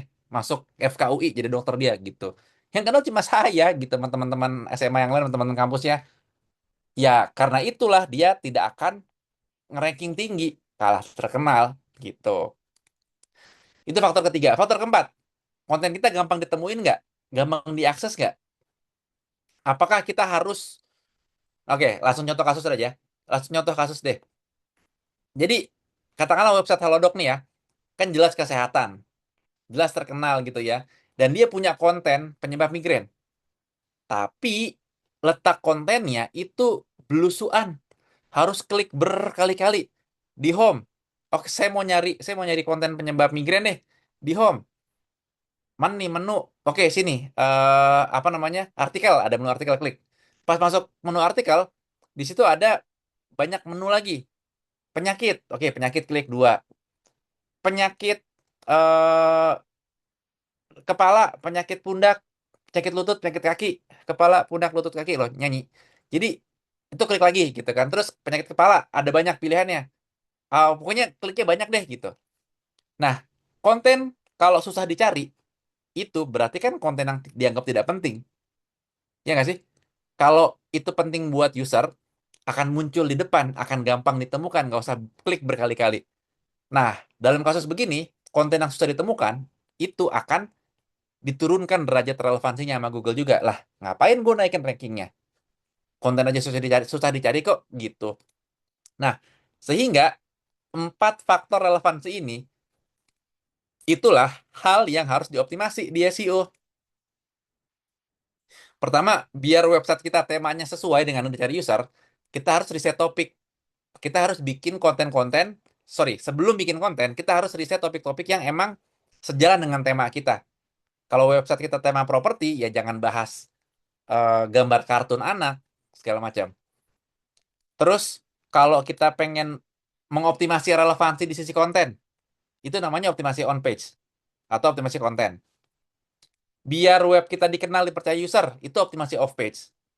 Orang banyak kenal backlink, tapi itu backlink cuma salah satu aja dari cara optimasi off page. Terus biar konten kita gampang ditemukan dan diakses, itu optimasi teknikal. Teman-teman mungkin pernah dengar kan optimasi riset keyword, riset topik, optimasi on page, off page, technical, itu SEO. Caranya membuat web kita relevan bagi user yang kita tuju. Nah, sinyal-sinyal relevansi itulah yang ditangkap oleh Google. Jadi SEO itu bukan tentang pakai tools apa biar rankingnya naik. Enggak, SEO bukan tentang tools. Beli backlink di mana yang bagus biar rankingnya naik. Enggak, SEO bukan tentang backlink doang. Riset keyword yang search volumenya berapa biar bisa biar bisa dapat traffic banyak. Enggak, SEO tuh the whole package kayak begini gitu. Kalau ditanya berapa konten atau ada formulanya atau best practice nih di chat dari Wawan, tidak ada rumus baku. Yang penting kita harus konsisten bikin konten dan kontennya tuh juga harus berkualitas. Ini aku bahas sekilas di sini ya. Aku bahas sekilas. Tapi ini perbincangan tentang dasar-dasar SEO tuh satu kelas sendiri tuh yang aku punya gitu. Jadi SEO itu bukan mengakali Google. Jadi yang orang dulu sering, gimana cara cepat ranking, itu sebenarnya pakai cara-cara ngakalin tuh. oh pakai PBN, oh pakai pakai cloaking, pakai apa gitu. Itu yang terdampak sama update algoritma Google. Nah, itulah semuanya itu proses optimasi SEO, riset topik, on page content, technical, off page. Dan lebih dalam tentang ini sebetulnya sekalian jawab pertanyaan Wawan gitu ya. Ada di kelas yang Daily SEO punya, yang kami punya di SEO Fundamental Course gitu. Ini course-nya tuh on demand, bisa teman-teman pelajari kapanpun, tonton kapanpun, baca kapanpun, ada tugasnya bisa dikerjain sendiri gitu ya. Nah, itu pertanyaan-pertanyaan yang fondasional gitu ya, yang mendasar tentang SEO tuh dibahas di sini. Gimana caranya riset topik, caranya optimasi konten, technical dan off page juga. Dan ada konten bonus, gimana caranya ngeduitin ilmu SEO yang kita punya. Monetisasinya gimana sih gitu. Terus ada setup plugin SEO sebagai bonus juga. Kalau mau lebih lanjut, nanti aku email juga ke teman-teman ya. Tapi bisa buka dailyseo.id/SEO strip fundamental. Gitu, silakan lihat di sini. Oke, nah jadi gimana caranya agar web kita bisa berpotensi? Ini aku lupa, bukan lupa, nggak muat ya. Berpotensi dipilih AI. Fondasi SEO-nya apa aja yang itu akan ngebantu untuk optimasi di AI. Berarti web kita tuh harus relevan secara umum, kontennya juga harus relevan dan gampang dipahami. Webnya juga punya authority alias direkomendasikan di web lain. Jadi yang bilang Ilman ganteng tuh bukan Ilman doang, tapi harus orang lain bilang Ilman ganteng juga gitu kan. Terus website bisa dibaca oleh mesin AI juga. Dan hal-hal ini sejalan dengan SEO. Makanya aku bilang dasar-dasar geo tuh ya SEO juga gitu. Nah, makanya ini ada 8 best practice lah yang bisa ngebantu Geo. Jadi kalau mau lengkap belajar tentang SEO tuh di kelas yang tadi, SEO Fundamental Course, tapi beberapa praktikal yang bisa berdampak signifikan ini aku share di sini. Ada 8. Kita run through tuh ya. Pertama, kalau bikin website itu harus punya tema spesifik. Jangan gado-gado. Jangan campur-campur. Arti spesifik itu apa sih? Artinya website kita punya konten banyak ya. Nggak bisa cuma 1, 2, 3 konten doang ya. Harus banyak. Karena expert itu disebut expert karena banyak bikin konten gitu ya. Kontennya banyak dan saling berhubungan secara makna atau secara semantik. Web kita mau bahas tentang Anabul, ya bahas Anabul aja. Jangan tiba-tiba bahas KPR, misal gitu ya. Kecuali bahasnya dampak ngambil KPR ke kehidupan Anabul kita, misal. Pokoknya harus ngomongin tentang Anabul. Itu namanya spesifik dan relevan. Dan itu sejalan dengan konsep kita ngebangun topical authority. Kita tuh mau ngebangun otoritas di topik apa sih? Biar si Google sama si AI itu lebih gampang memahami pola konten di web kita. Web yang ngomongin Anabul ya isi kontennya ya tentang eh, tentang binatang gitu kan. Kalau mereka udah paham tentang web kita tuh topiknya tentang apa sih? Nah, itu akan mempermudah kita dipilih oleh AI gitu. Terus kedua, kontennya harus berkualitas. Jadi bukan cuma tentang berapa banyak, tapi juga harus berkualitas. Nah, ada 4 pilar nih. Kalau ini panduannya Google nih. Konten disebut berkualitas itu ada 4 hal yang menjadi indikator. Pertama, effortnya nih signifikan nggak? Kalau kita bikin konten dengan cara ngegenerate prompt di AI, tolong buatkan artikel tentang cara kerja SEO di era AI search misalkan. Buatkan artikel tentang caranya melakukan geo gitu. Kita nggak ada effort, habis di generate, kita kopas kontennya, kita publish di website kita, 100% konten AI, zero effort manusia, itu tidak berkualitas. Bener dong? Itu mah namanya males gitu. Generate, nggak dicek, nggak diedit, langsung kopas, langsung publish. Itu tidak berkualitas. Yang kedua, originalitas. Yang kita bikin nih, itu ada kebaruannya nggak sih? Ada hal yang cuma lu yang punya, cuma kita yang punya. Nah, kalau konten yang kita bikin itu sama dengan yang ada di tempat lain, konten itu tidak original, konten kita tidak berkualitas. Jadi kita harus punya sesuatu yang baru di web kita. Tentu saja, tentu saja tidak mungkin kita baru terus, selalu baru. Itu bisa-bisa kita dikucilkan dong. Kita beda semua gitu ya. Tapi bisa dong kita menambahkan sesuatu yang di tempat lain tuh nggak ada. Misal apa? Cerita atau pengalaman. Kita kemarin, saya bikin website tentang SEO nih di Daily SEO. Saya masukin pengalaman saya menghandle klien A. Emang website lain pernah ngehandle klien A? Kemungkinan besar belum pernah dong. Itu contoh kita nambahin sesuatu yang original. Nambahin pengalaman kita sendiri gitu. Original berarti sinyal kualitas juga. Nomor 3, talent atau skill. Seberapa besar skill yang dibutuhkan untuk bikin konten ini? Kalau semua orang bisa bikin konten itu, berarti kontennya nggak kualitas-kualitas amat. Karena semua orang bisa bikin itu. Misal kita harus, misalkan kayak konten tentang menu latihan olahraga di rumah. Dan dia harus pernah kuliah kedokteran olahraga, pernah dapat sertifikasi personal trainer, berarti kan butuh skill, butuh talent. Nah, itu kontennya berkualitas tuh. Kalau tadi pakai AI doang, terus kita nggak kita kita kita bikin konten pakai AI, mungkin kita cek, mungkin kita review, tapi kita bikin kontennya tentang bidang yang tidak kita kuasai. Nah, itu tidak berkualitas tuh. Pasti beda dong kalau kita expert di bidangnya, bikin review, nge-review konten, pasti beda dengan orang awam nge-review konten di bidang yang tidak dia kuasai. Gitu. Dan terakhir, akurasi. Apakah kontennya akurat dan faktual? AI dan search engine tahu. Mereka tahu konsensus. Kalau ada sebuah fakta, semua website ngomongin fakta itu gitu ya. Ada satu website lain yang tiba-tiba beda faktanya. Yang lain ini, yang beda ini nih tidak akan naik karena nggak akurat. Misalkan kayak tidur malam itu harus 7 jam. Ada yang bilang, oh tidur malam boleh kok cuma setengah jam gitu.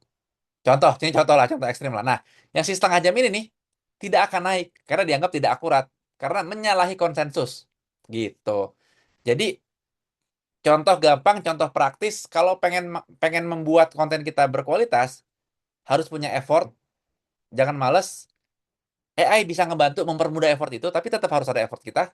Harus ada yang baru, harus ada yang original di konten kita dibanding web yang lain.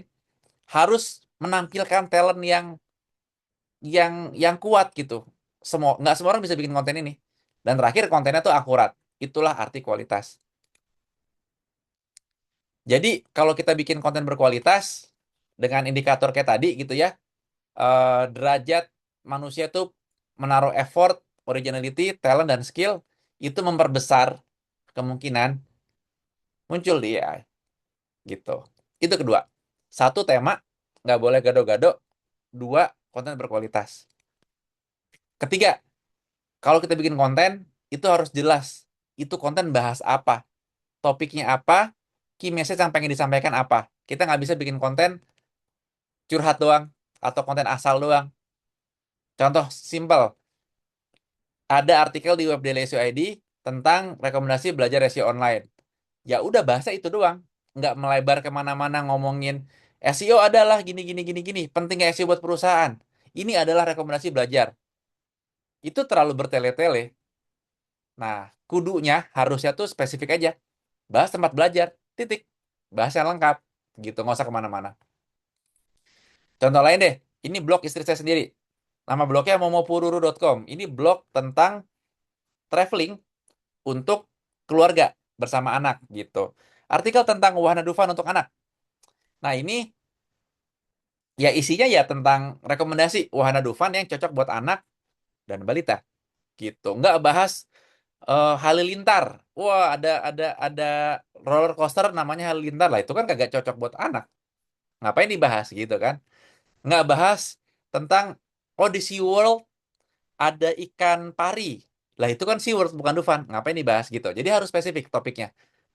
Topik yang spesifik, artikel dengan topik yang spesifik itu membuat AI lebih gampang paham, oh, this content, these pages is about this topic gitu.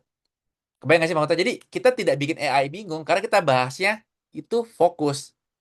Semakin kita gampang bikin konten yang mudah dipahami oleh AI, dia akan semakin mudah mengambil isi konten kita saat orang mencari konten tersebut. Gitu.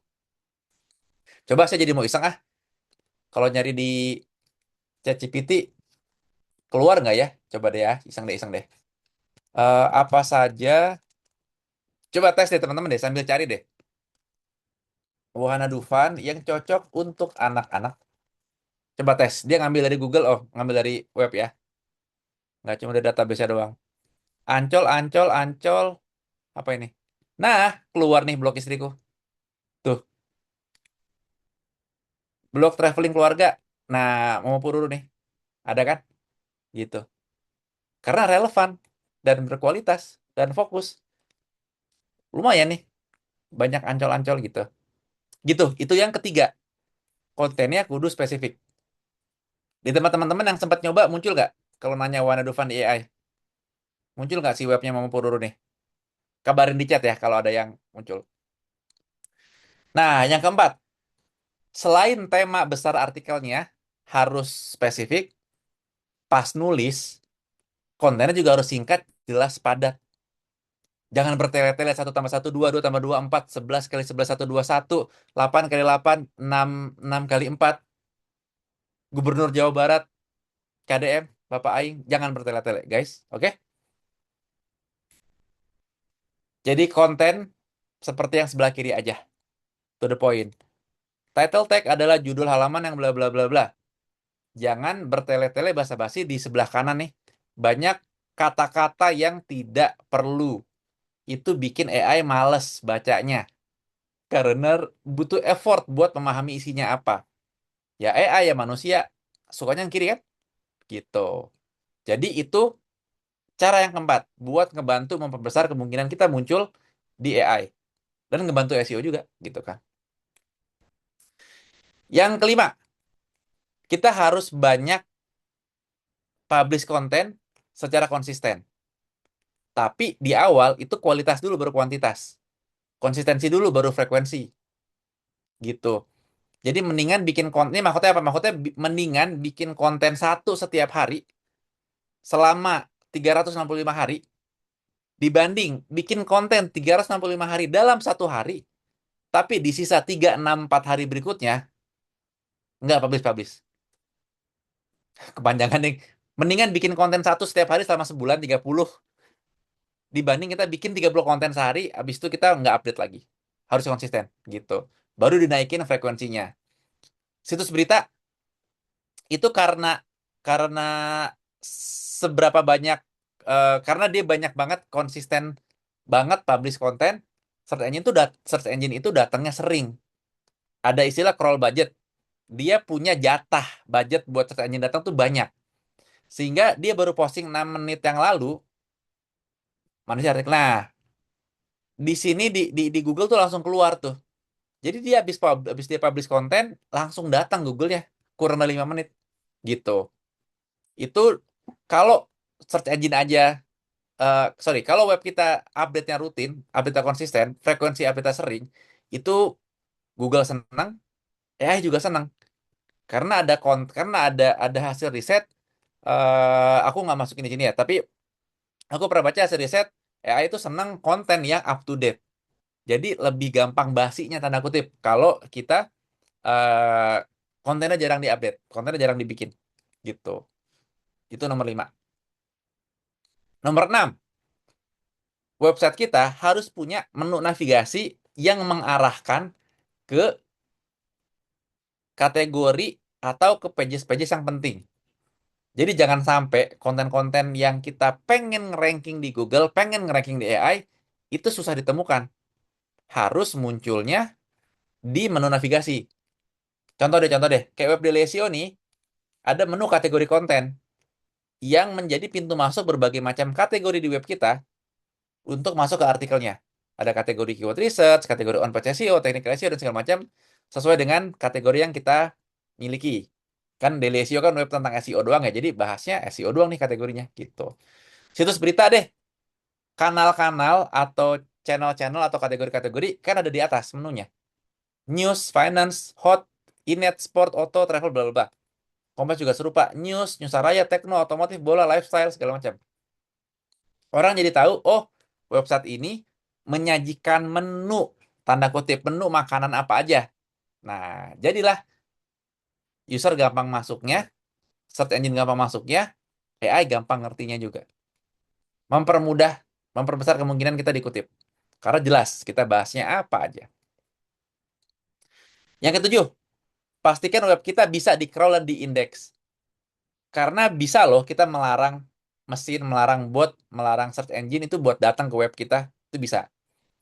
Salah satu caranya dengan pakai robots.txt. Ini agak custom dikit, agak advance dikit, tapi intinya ada nih mekanismenya. Kalau kita nggak mau web kita tuh muncul di Google, nggak mau muncul di AI. Kalau kita mau, ya jangan diblok. Kalau nggak mau, ya diblok. Tapi kalau mau, jangan keblok. Karena robots.txt itu kayak rambu-rambu lalu lintas buat bot. Masuk halaman ini boleh, masuk halaman ini nggak boleh. Siapa aja yang boleh lewat sini? Oh, kalau apa namanya ganjil genap nggak boleh lewat sampai jam 12. Nah, itu rambu-rambunya tuh. Jam 10. Itu rambu-rambunya tuh robots.txt. Contoh bentuknya begini. Kompas tuh punya nih, kompas.com/robots.txt. Teman-teman bisa notice dia, ini ada ada di bawah kecil. Teman-teman mungkin perhatiin agak susah ya. Di low slash. Artinya dia itu ngedisallow, melarang, dikasih forbidden bagi seluruh user agent ini, user agent AI ini untuk masuk ke semua halaman apapun tuh nggak boleh masuk si Kompas. Open GPT bot, Open AI, ChatGPT user, Cloud Web, Perplexity bot, segala macam. Itu nggak boleh masuk sana. Hasilnya, kalau aku tes di ChatGPT kemarin, apakah kamu bisa membaca isi artikel ini? Dia bilang nggak bisa baca langsung. Akses ditolak terbatas. Kemungkinan besar di blok sini nih, GPT bot atau Open AI atau ChatGPT user mungkin, gitu. Tapi di Gemini somehow bener. Saya bisa baca isi artikel tersebut. Berikut adalah ringkasan artikel yang terbitkan oleh Kompas pada 22 Januari 2026. Bener lagi isinya gitu, ditegur.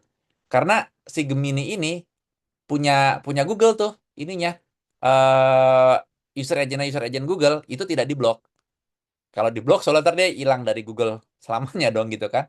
Nah, jadi ChatGPT nggak bisa baca karena diblok, Google tuh bisa. Jadi pastikan aja web kita jangan sampai diblok secara tidak sengaja.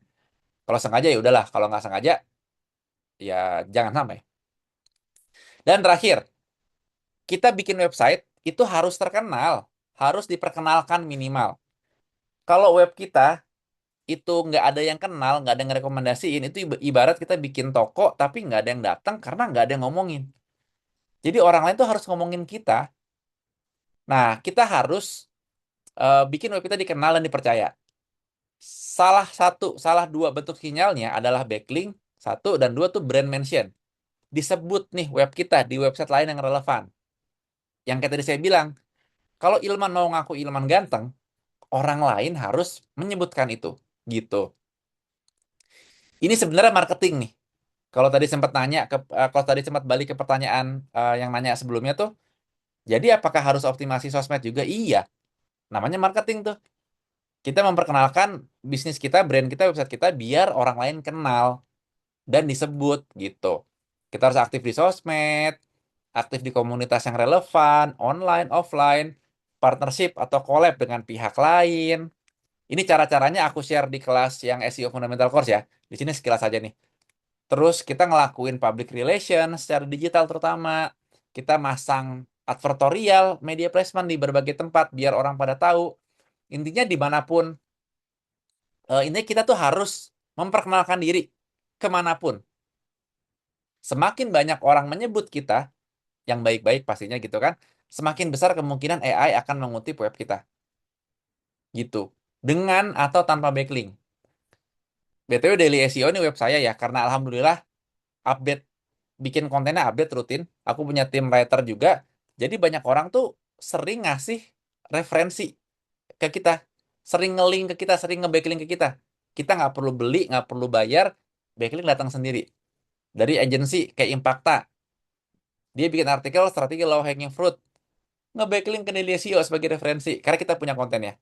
Jubelio, sebuah platform omnichannel, dia ngasih tahu cara kerja search engine kayak gimana sih, ngereferensin ke kita. Karena alhamdulillah Daily SEO tuh dikenal dan dipercaya gitu. Contoh lain deh, saya sebagai pribadi gitu ya, masuk nih di top 10 SEO spesialis paling populer di LinkedIn. Masuk nomor 2 nih, di bawahnya guru saya, Om Rido. Muhammad Iman Akbar, founder dan strategi konsultan di Daily SEO ID.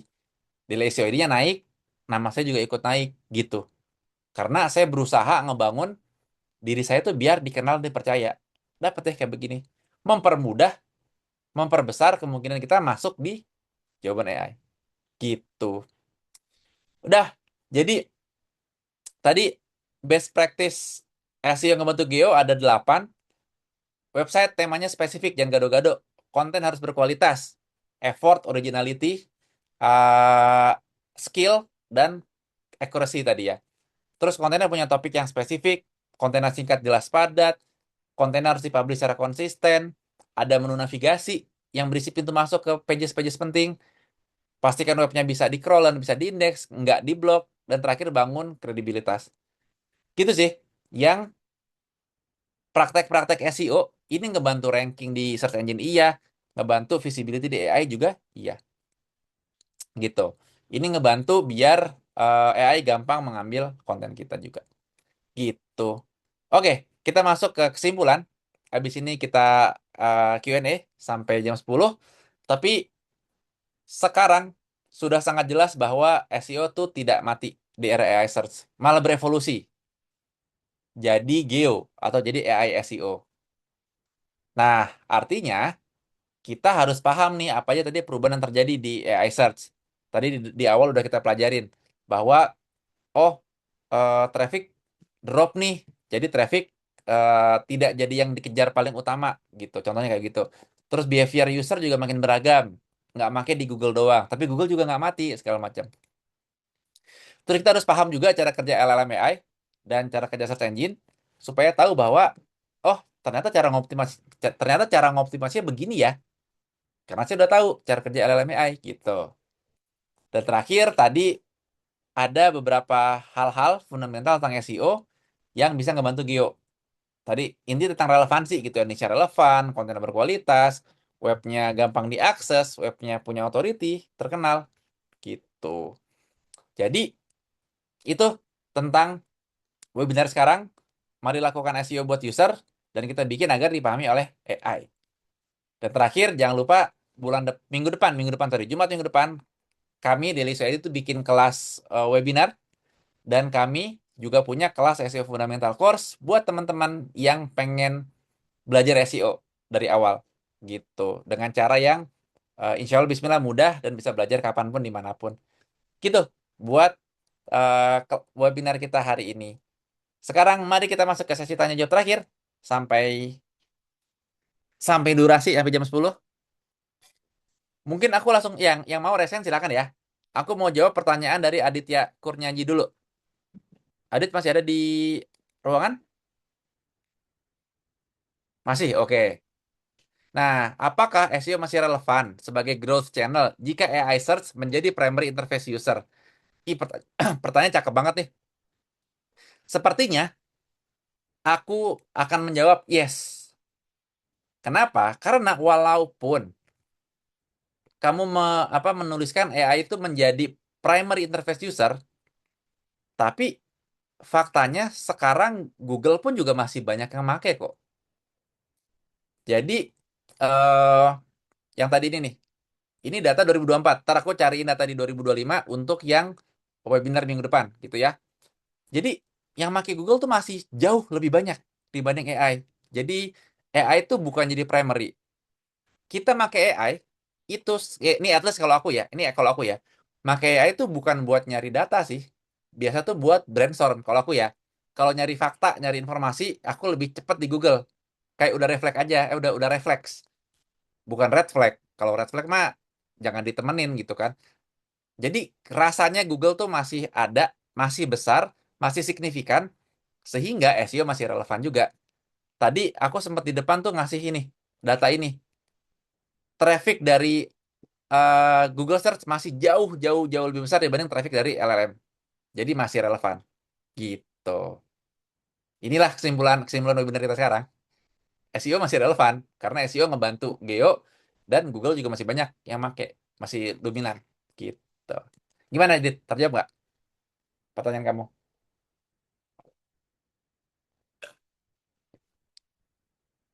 Semoga terjawab ya. Oke. Ya benar Mas, tadi kecepatan nanya sebenarnya karena kalau dilihat dari link yang di ChatGPT tadi di yang bahas Ancol, ternyata ngelink ke situ ya. Oh, yang tadi di sini ya. Gitu. Walaupun emang yang ngeklik ini jarang. Orang kalau udah baca ya udah cukup gitu. Yang ngeklik sini paling kita orang-orang SEO gitu. Tapi eh, bisa muncul di sini pun juga karena SEO-nya bagus loh. Tidak selalu, sorry, tidak selalu tapi kayak misalkan ya Wahana Dufan untuk anak, untuk anak. Terjadi di Google gitu ya.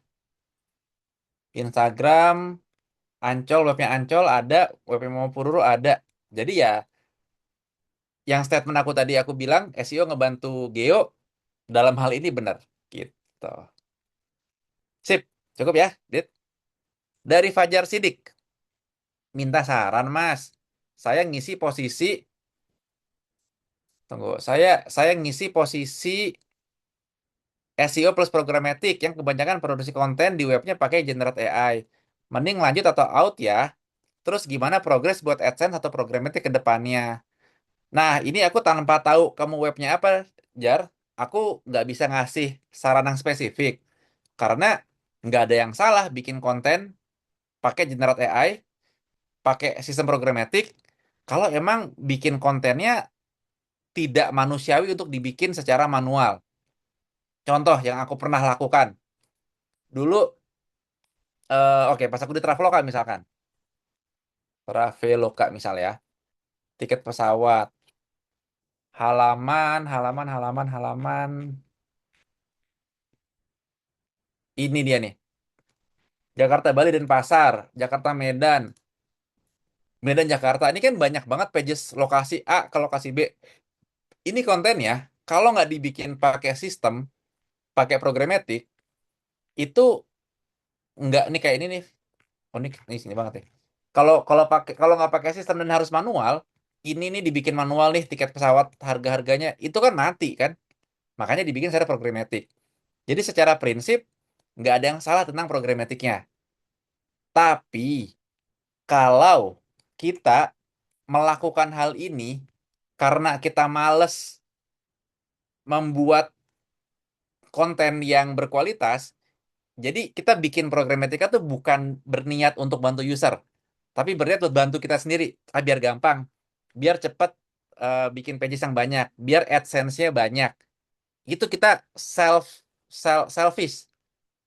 Itu yang membahayakan. Pakai programmatic, pakai automation yang fokusnya tuh buat gua, egois lah. Tapi audiensnya tuh nggak dipikirin gitu. Tapi kalau kita fokusnya untuk biar bantu audiens mendapat jawaban yang dia harapkan, itu nggak apa-apa pakai programmatic gitu. Karena Google bilang sendiri, eh apa ya?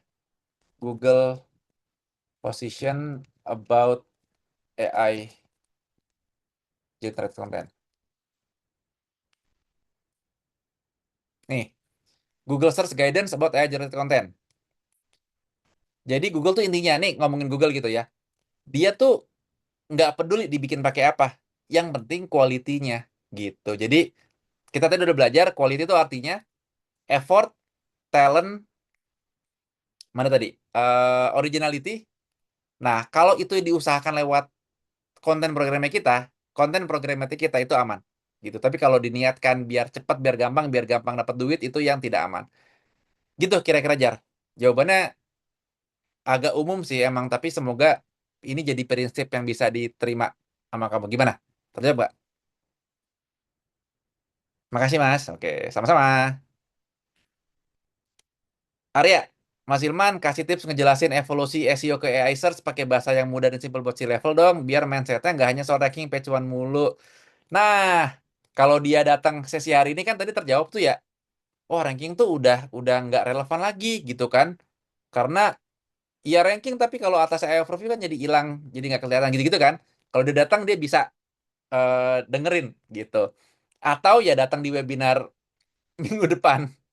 Atau kamu yang datang, kamu yang menjelaskan ulang dengan bahasa kamu sendiri gitu. Jadi ya tipsnya apa ya?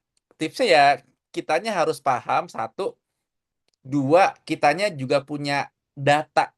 Kita juga punya case study. Jadi kita tuh punya senjata. Kalau dianya ngeyel, kita kasih artikel gitu. Itu dua. Terus ketiga, satu ngerti, dua kita punya data atau case study, ketiga kompetitor. Kadangkala kompetitornya tuh udah lebih maju. Dan kalau sama kompetitor tuh biasa bos kita tuh lebih inilah lebih nggak mau kalah lah gitu. Jadi bisa jadi kita ngasih lihat kompetitor yang udah lebih baik dari kita secara performance SEO, secara traffic, secara visibility segala macam gitu. Walaupun kadang susahnya kalau ada di industri yang kompetitornya tuh bapuk semua, tapi Google tuh masih ngerankingin tinggi. Itu ada tuh case-nya.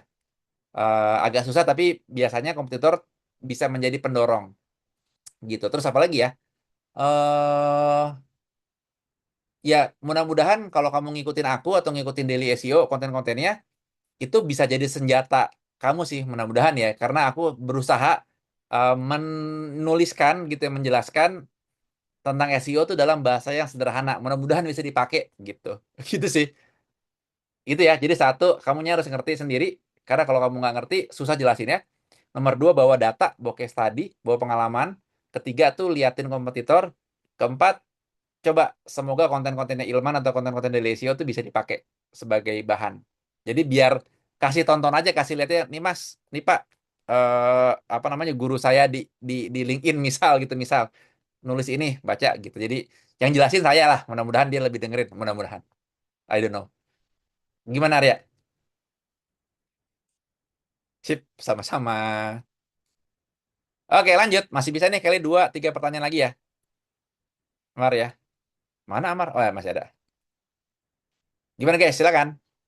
Hari Jumat nih, besok santai. Jadi kita bisa sampai subuh, boleh sampai subuh? Iya loh. Kalau cukup ya bisa ditutup. Kalau masih penasaran bisa dilanjut. Kalau mau ketemu minggu depan, insya Allah masih bisa ketemu lagi. Ini biar nggak lupa nih tadi. Nah ini dia, minggu depan. Gimana? Aman? Kalau aman, aku tutup sesiku, aku kembalikan ke Amar. Kalau ikut course-nya ada konsultasi case, nggak Mas? Yang mana yang ini? Yang course ini? Kalau konsultasi case yang spesifik itu jatuhnya ke bisnis consulting aku. Kalau nanya hal-hal umum, bisa nanya di grup WhatsApp sih bisa sebagai fasilitas tuh ada. Jadi ada grup nanti masuk ini grup WA Delisio ID Alumni Hub gitu. Kalau udah menyelesaikan kelasnya tuh bisa masuk sini, bisa nanya di sini. Tapi kalau mau nanya case yang spesifik itu ya jatuhnya jadi one on one consulting ya itu ada harganya lagi sih gitu. Tapi kalau nanya nanya tentang pelajaran tapi pakai konteks case kamu itu bisa banget. Tapi kalau mau bener-bener solve problemnya itu beda cerita sih. Gitu. Yang lain? Mungkin aku hitung mundur kali ya. Dari sejuta 999.000. Oh, kapan nyampenya? Aku hitung dari 5 deh. 5, 4. Kalau ada pertanyaan, monggo. 3, 2, 1. Oke. Aman kali ya, bismillah ya. Please keep contact. Ini LinkedIn, ini Instagram aku. Kalau mau silaturahmi dengan senang hati, nggak mesti jadi murid dulu gitu, nggak mesti bayar dulu kok buat ngobrol sama Mas Ilman, nggak. Tapi akan sangat mantap kalau jadi murid dong gitu kan. Jadi ya, sampai ketemu di sosial media di kesempatan lainnya. Ilman pamit, aku kembalikan ke Mas Bro. Amar, Yap. silakan. Oke. Oke, teman-teman sekalian, karena sesi webinarnya sudah selesai, dan sebelum kita tutup, kami mau ucapin terima kasih banyak ya, tentunya kepada Mas Muhammad Ilman Akbar yang udah sharing ilmunya tentang SEO di era AI ini. Dan kita jadi banyak belajar tentang bagaimana SEO di era AI, terus kita belajar GEO juga. Kemudian gimana cara kerja AI search dibanding search engine biasa, sampai dari dibahas juga tips-tips gimana mengoptimasi brand kita biar bisa muncul di AI search. Nah, kalau teman-teman masih ada yang pengen ditanyain atau pengen diskusi lebih lanjut nih, atau lebih intens pembahasannya, teman-teman wajib gabung sih di webinarnya Mas Ilman yang besok Jumat itu pekan depan. Atau kalau mau langsung belajar technical SEO, bisa daftar juga di Fundamental Course. Nah, teman-teman nanti bisa di-tag ya di Instagramnya Daily SEO ID untuk keterangan lebih lengkapnya. Nah, kita di Ruby Taleb AI juga kita lagi buka pendaftaran untuk kelas AI ya teman-teman di batch Januari akhir ini. Teman-teman bisa cek nanti di link kelasnya yang saya share di kolom chat atau di grup komunitas nanti. Kita akan share juga. Jadi teman-teman bisa belajar AI dan juga jangan lupa pakai kode promonya dari Daily SEO biar teman-teman dapat diskon 20%. Nah, udah saya share ya di kolom chat. Teman-teman bisa cek, bisa baca-baca aja karena panjang banget penjelasannya untuk kelasnya dan karena ini juga udah jam 10 ya, teman-teman.